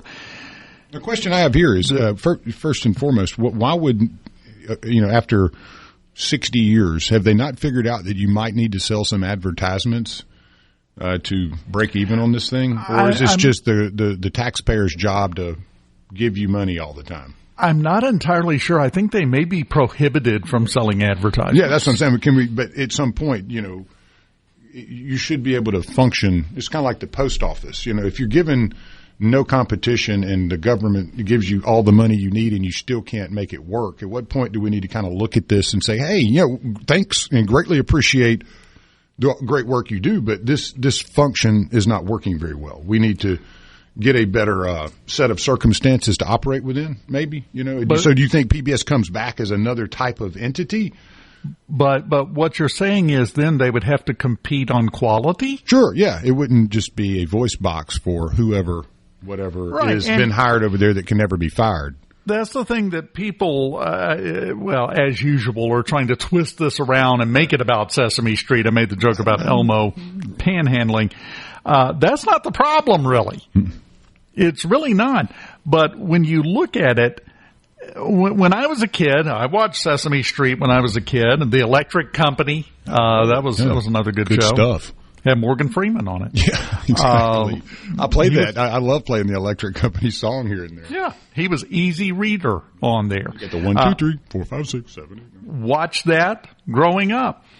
But at that point, we had 7 channels on That's TV, where I'm going with, and that yeah. was it. Mm-hmm. It's a different world now. It seems like we have a hard time adapting to the changes that get bestowed upon the people every day. Let's say inflation. That's one that the people have had to bear the brunt of.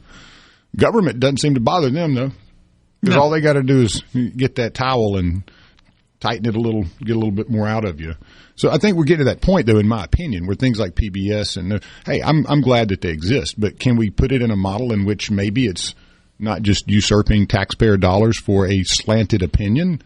That's where the problem comes in, is that it has been used more and more as the years have gone by, at least it appears to me. It's been used more as a political tool. Oh, yeah. I mean, I don't know if it appears that. I think that's an understatement. You're being sweet this morning. I'm trying to be nice. Yeah, you've been nice this morning. Turning over a new leaf, Lance. I'm trying to be, presentable in public. Yeah. You must have a funeral to go to next or something. That news is going to shock my wife like nobody's business, by the way.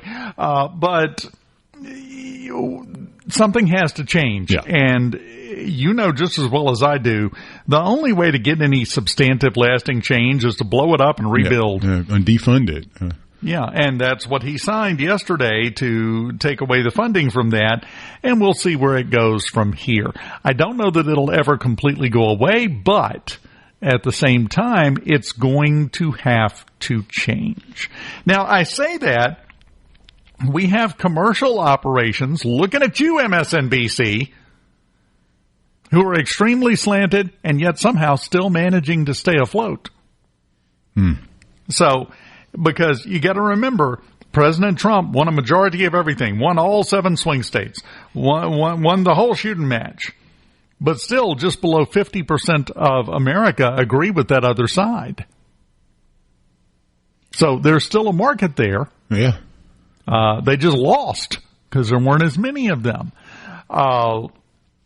So it's not a completely dry market. We like to fool ourselves sometimes, I think, into believing that nobody supports that. Oh no, there's plenty of people that support it. Yeah. We've got enough people supporting that to fill up several head injury suites at hospitals, because obviously they bump their head at some point, if you ask me. But something is going to have to change. This is the first step, assuming it survives the inevitable court challenges, to change that and to get rid of publicly funded propaganda. It seems that we also are in an era in this country where you obviously have immensely active judges on the federal side that are basically mandating policy for the whole country, even though their local area is what they're supposed to be representing. I'm curious are you going to see a lawsuit in Oregon, over the PBS deal? Yeah, that's where a lot of I think most of us are a little confused as to how a federal judge from a region that is not representative of the people can mandate policy from so far away. And you have legislators that have been elected and hired, and an executive branch, and all these things that are there in place to create and manage policy. But now you have judges. Doesn't seem that was initially the game plan. But as you say, things change and shift, and here we are. I thought we got a great example this week of the difference between liberal judges and conservative judges, because if we agreed with everything that every judge ever ruled on, there would be no need for judges. So you're going to have disagreements from time to time. But here's the difference. We have seen all of these lawsuits that you were referring to where a federal judge from, Minnesota Podunk, Kansas, or Oregon, wherever, issues an edict stopping a president's order for the entire country. Stop it everywhere. Those are liberal judges. We had the one this week, the judge issued the thing saying she is a judge over the southern part of Texas. She issued an order saying that the Alien Enemies Act could not be used by the Trump administration to deport people, but it was in effect, and it was issued as a ruling only affecting her jurisdiction. Okay, that's the way it's supposed to work. Right, that was my understanding is how that was supposed to work. Yeah, but that's the difference. The liberal judges, extreme overreach. Yep. Everyone must bow down to what I say. Conservative judge, because she was appointed by Trump in the last term. Okay? Well, it kind of reminds me of the defund the police thing. It's like, let's go as far off the reservation as you possibly can to solve an issue that's not how you're going to solve it. I mean, it's like, can we focus on solutions rather than this overreach and overreaction? Well, I'm going to tell you, in just about everything, and I'm just going to be honest here, there's no money in solutions. Sure. Yeah, chaos is where the money is. And I don't care what area of life you're looking at. Chaos, the endless fight, back to what I was saying earlier, keeping people mad and upset and sad and scared.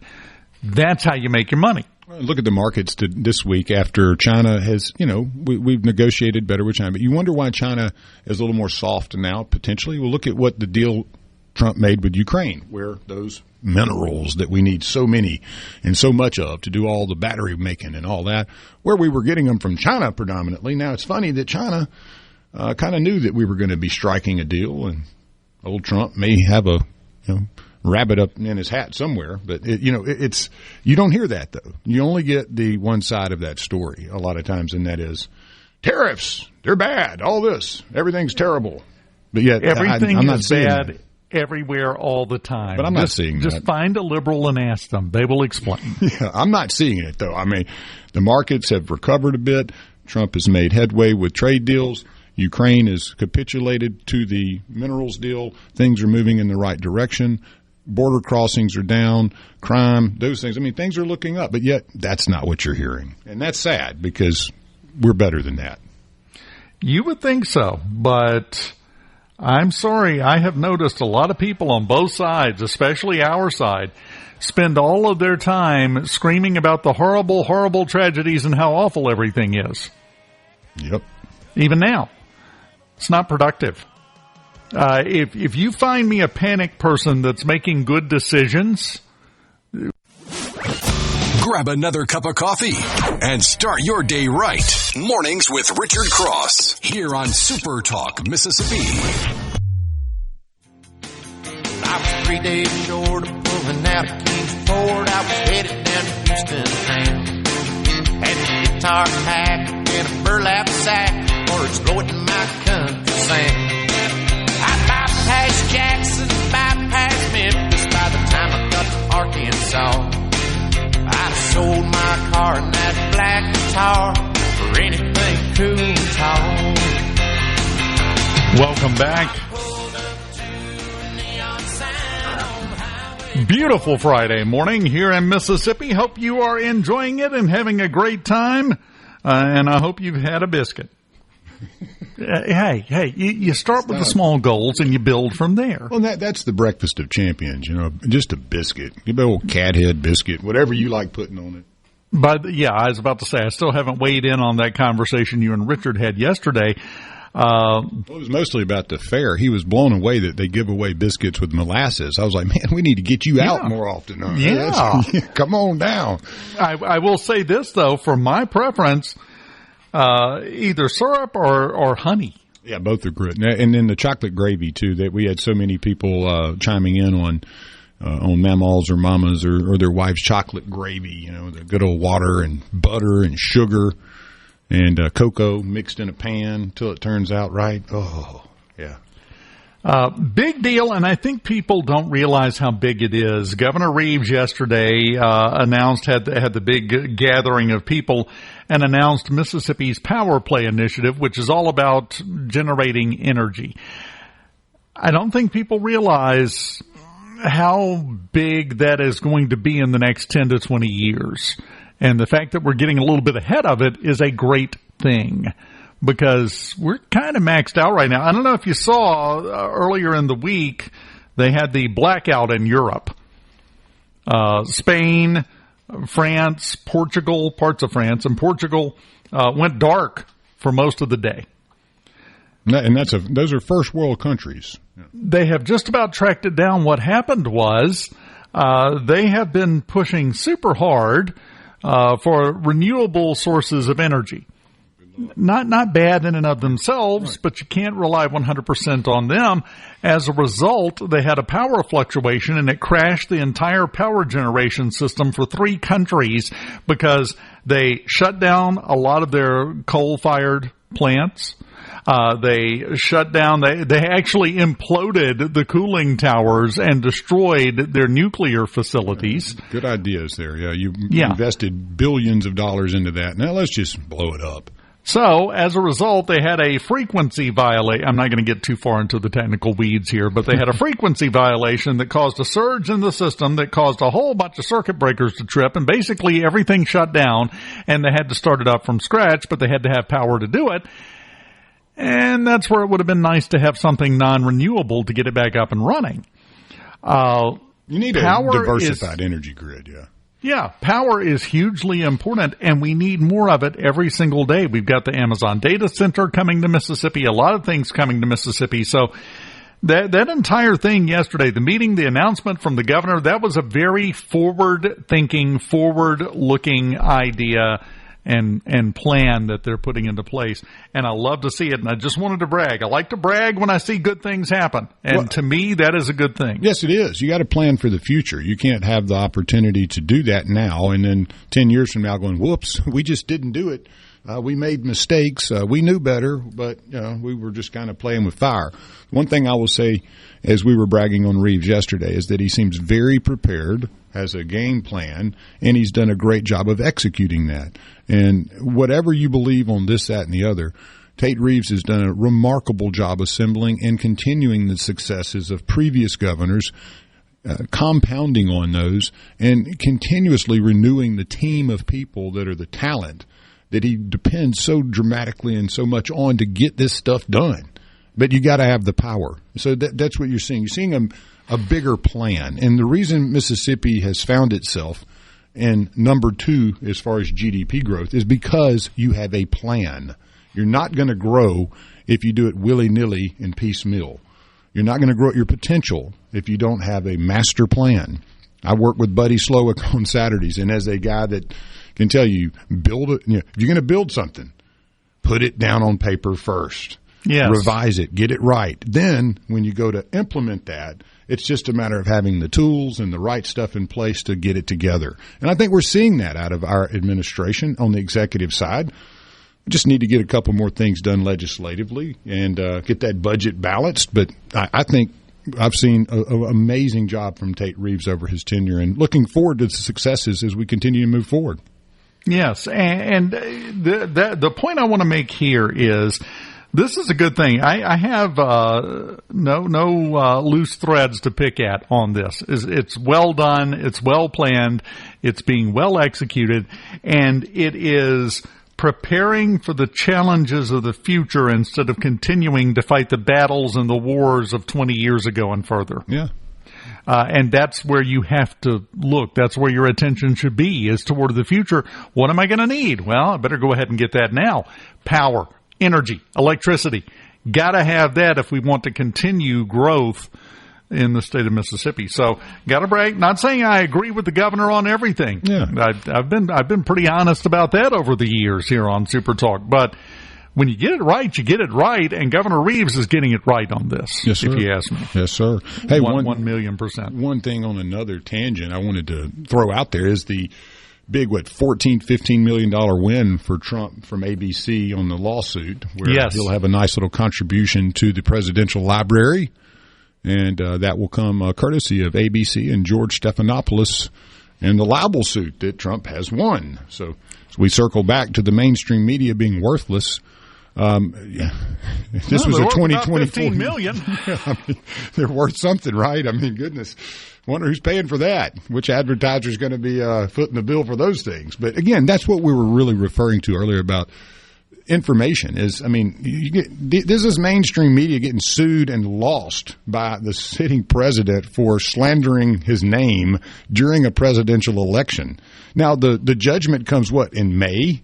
I mean, come on. So you think that had no impact on who showed up to vote for the guy? No. But he still won, right? That's the best part. Yeah. They fired every bullet they had in the gun. They lit every rocket they had and they still lost. Mm-hmm.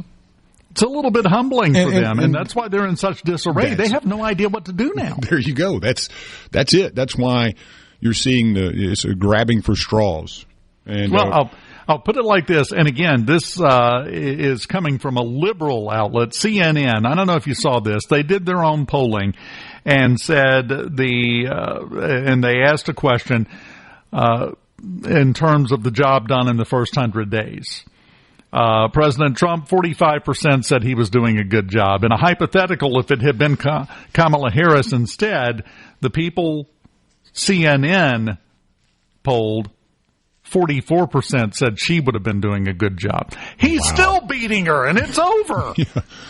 Well, I mean, if after hearing the sound bites from Harris and Waltz that were played this week, and if you really think they would be doing a great job, then that's okay. I mean, that's your opinion. But obviously, CNN didn't ask anybody other in that world. I think it seems like they were polling. They're normal polling people. They didn't really reach out too much there because I don't think that Trump is polling at 46%. Honestly, if we're being straight on the first 100 days. So yes, but they're going to be much higher than that. But it's going to go back to the same thing, the same slogan that he used during the campaign is still in effect now, too big to rig. Mm-hmm. They knock it down some to make it a little more palatable to the liberal viewership and audience, and he's still doing good. Well, and you got India. That's the other big one. The 1,000-pound or 1,500-pound elephant in the room there is India and the trade deals. If you want China to play, if you want China to behave, you have to have competition in the goods that they're providing from someone else. And that is exactly what you're seeing. India's sitting over there going, hey, man, we got well over 1 billion people, half of our economy. We don't even know what's going on with it. The other half is pumping out a lot of money. If you could help us get this thing figured out, maybe we'll actually be a power that can offset some of the geopolitical risk you have in China. And I think that's, again, a 20-year plan, like Tate Reeves and Power. We're looking at what is going to be the game 20 years from now. Who is going to compete with this beast over here that we keep saying, the boogeyman is China. Ooh, who are we going to bring in to be a competitor? And India is your obvious option. Well, we have seen the complete, it's not even moving the goalpost. It's changing the entire game. We went from, why would Trump think he would be able to accomplish any of this? That's stupid. We shouldn't do that. We should continue on as we are and do things the way we always have. Mm-hmm. And very quickly, that flipped over from the same liberal voices to saying, why hasn't he done this already? Yeah. He said it'd be done by now. Why isn't he finished? With the thing you said couldn't be done? Make up your mind. Pick a lane. Yeah. But it's all about keeping everybody fired up. Yeah, and guessing too, right? As long as you're confused and chaotic, you can't really do much. Well, there's one other aspect I think we need to make sure that we mention that is a big factor in this, in the way that the liberal media deals with everything going on with Trump and any and all Republican causes, and that is rampant, gross, excessive stupidity. Oh, yeah. We can't undersell that. No. That's the biggest part of it. Final segment of the show on this Friday morning. I got to go through my notes. There's going to be somebody else we can tick off before we get done. We'll take care of that right after this. Keep it here. From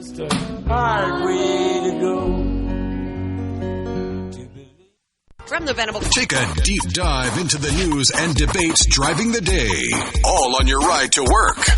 Mornings with Richard Cross. SuperTalk, Mississippi.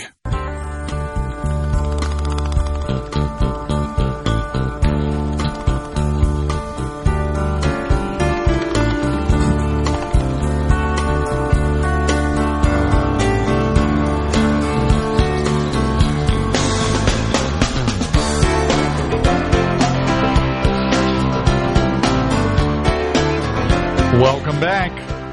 Mornings on SuperTalk Mississippi. Dave Hughes here. Final segment. Just a couple of things I want to throw out. There are no celebrities that want to be your friend / boyfriend / girlfriend on Facebook. Knock it off. If you get a call from a number that's not in your contacts, it's not real. Don't answer it. These are all things I would like to point out that the generation that is overwhelmingly falling victim to this kind of behavior are the ones when the internet was starting was warning all of us. Now, don't believe everything you see and don't talk to strangers. And where'd that advice go? Exactly. When you get that phone number that you don't recognize, there's a little feature on your phone that you can hit that says text me, or, just say text me. If you don't know the number, don't answer it. Just if they don't text you, this is Jim, I got a new phone. It's not worth answering those folks. It just hit a block. Well, that's what I was about to say. The feature that's most useful on the phone is the block button. Yeah. Navigate to that, hit block, and then that same person will try to call you back in about 10 minutes from a different number because they're continuously generating and spoofing new numbers.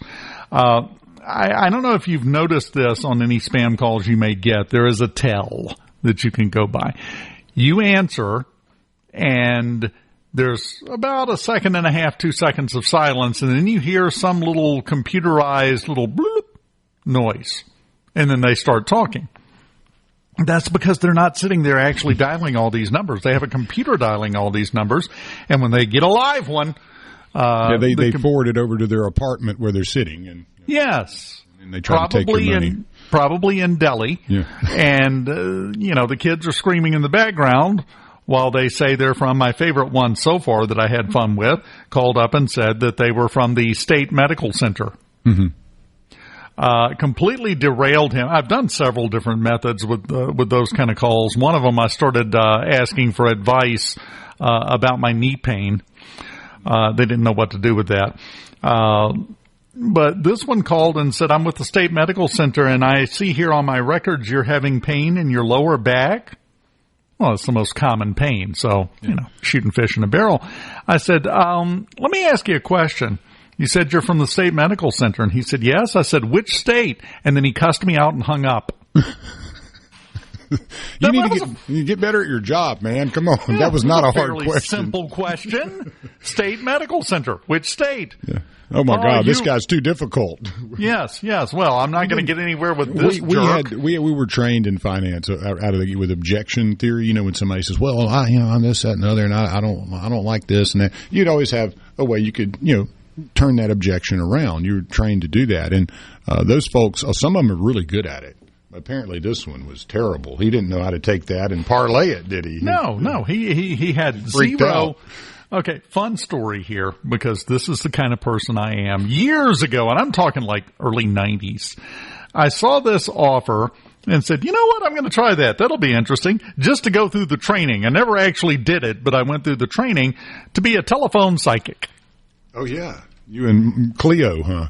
Yeah, and it's fascinating because they teach you how to do basically a cold reading, and you phrase the questions, you ask leading questions, and you just basically get into a flow and let them convince themselves that everything is real. That's the way it works. And you have a desire you want it to be real too, right? You can play on that emotion a little. By the way, spoilers, those people aren't real. I'm sorry. I know I have dashed some hopes. I know that list of lottery numbers they gave you is filling you with hope for the future. Yeah, it's not going to work that way. So yeah, they are not even skilled at it. They don't even have any ability. Mm-hmm. So they just let you do it. Yeah, you just ask a general question, and then you get information that they could turn around and cater to and make a question based upon that. We've had so many other things. I ran out of time. I didn't get into Maslow's hierarchy of needs and what the whole problem is right now, if you ask my question. Yeah. In case you're not familiar with it, Maslow put together a list of needs, and it's in a pyramid form because you got to get the base first, like you were talking about earlier with building something, and each layer builds on the last. You got to have layer one, which is your basic needs: food, water, clothing, air, shelter. You got to have that. Until you've got that locked away, if you're starving to death with nothing to eat, you don't care about anything else. After that, then it's safety, security, stability. You can't advance past that until you get those taken care of. No, that's too sensible. We are running around screaming at the top of our heads that we are not putting nearly enough focus on getting everybody immediately to level 5, whether or not the rest of them are taken care of or not. That's a flaw. That's a problem we got to work on. We covered some ground today, man. Oh boy, I didn't even get started. That's the sad. I got it. Half the stuff I had written out, as usual, I didn't touch. Buddy, you have a wonderful clam juice-filled weekend. I'm going to drink a gallon. I hope so. That's what you deserve after sending me that picture yesterday. A SuperTalk Mississippi media production.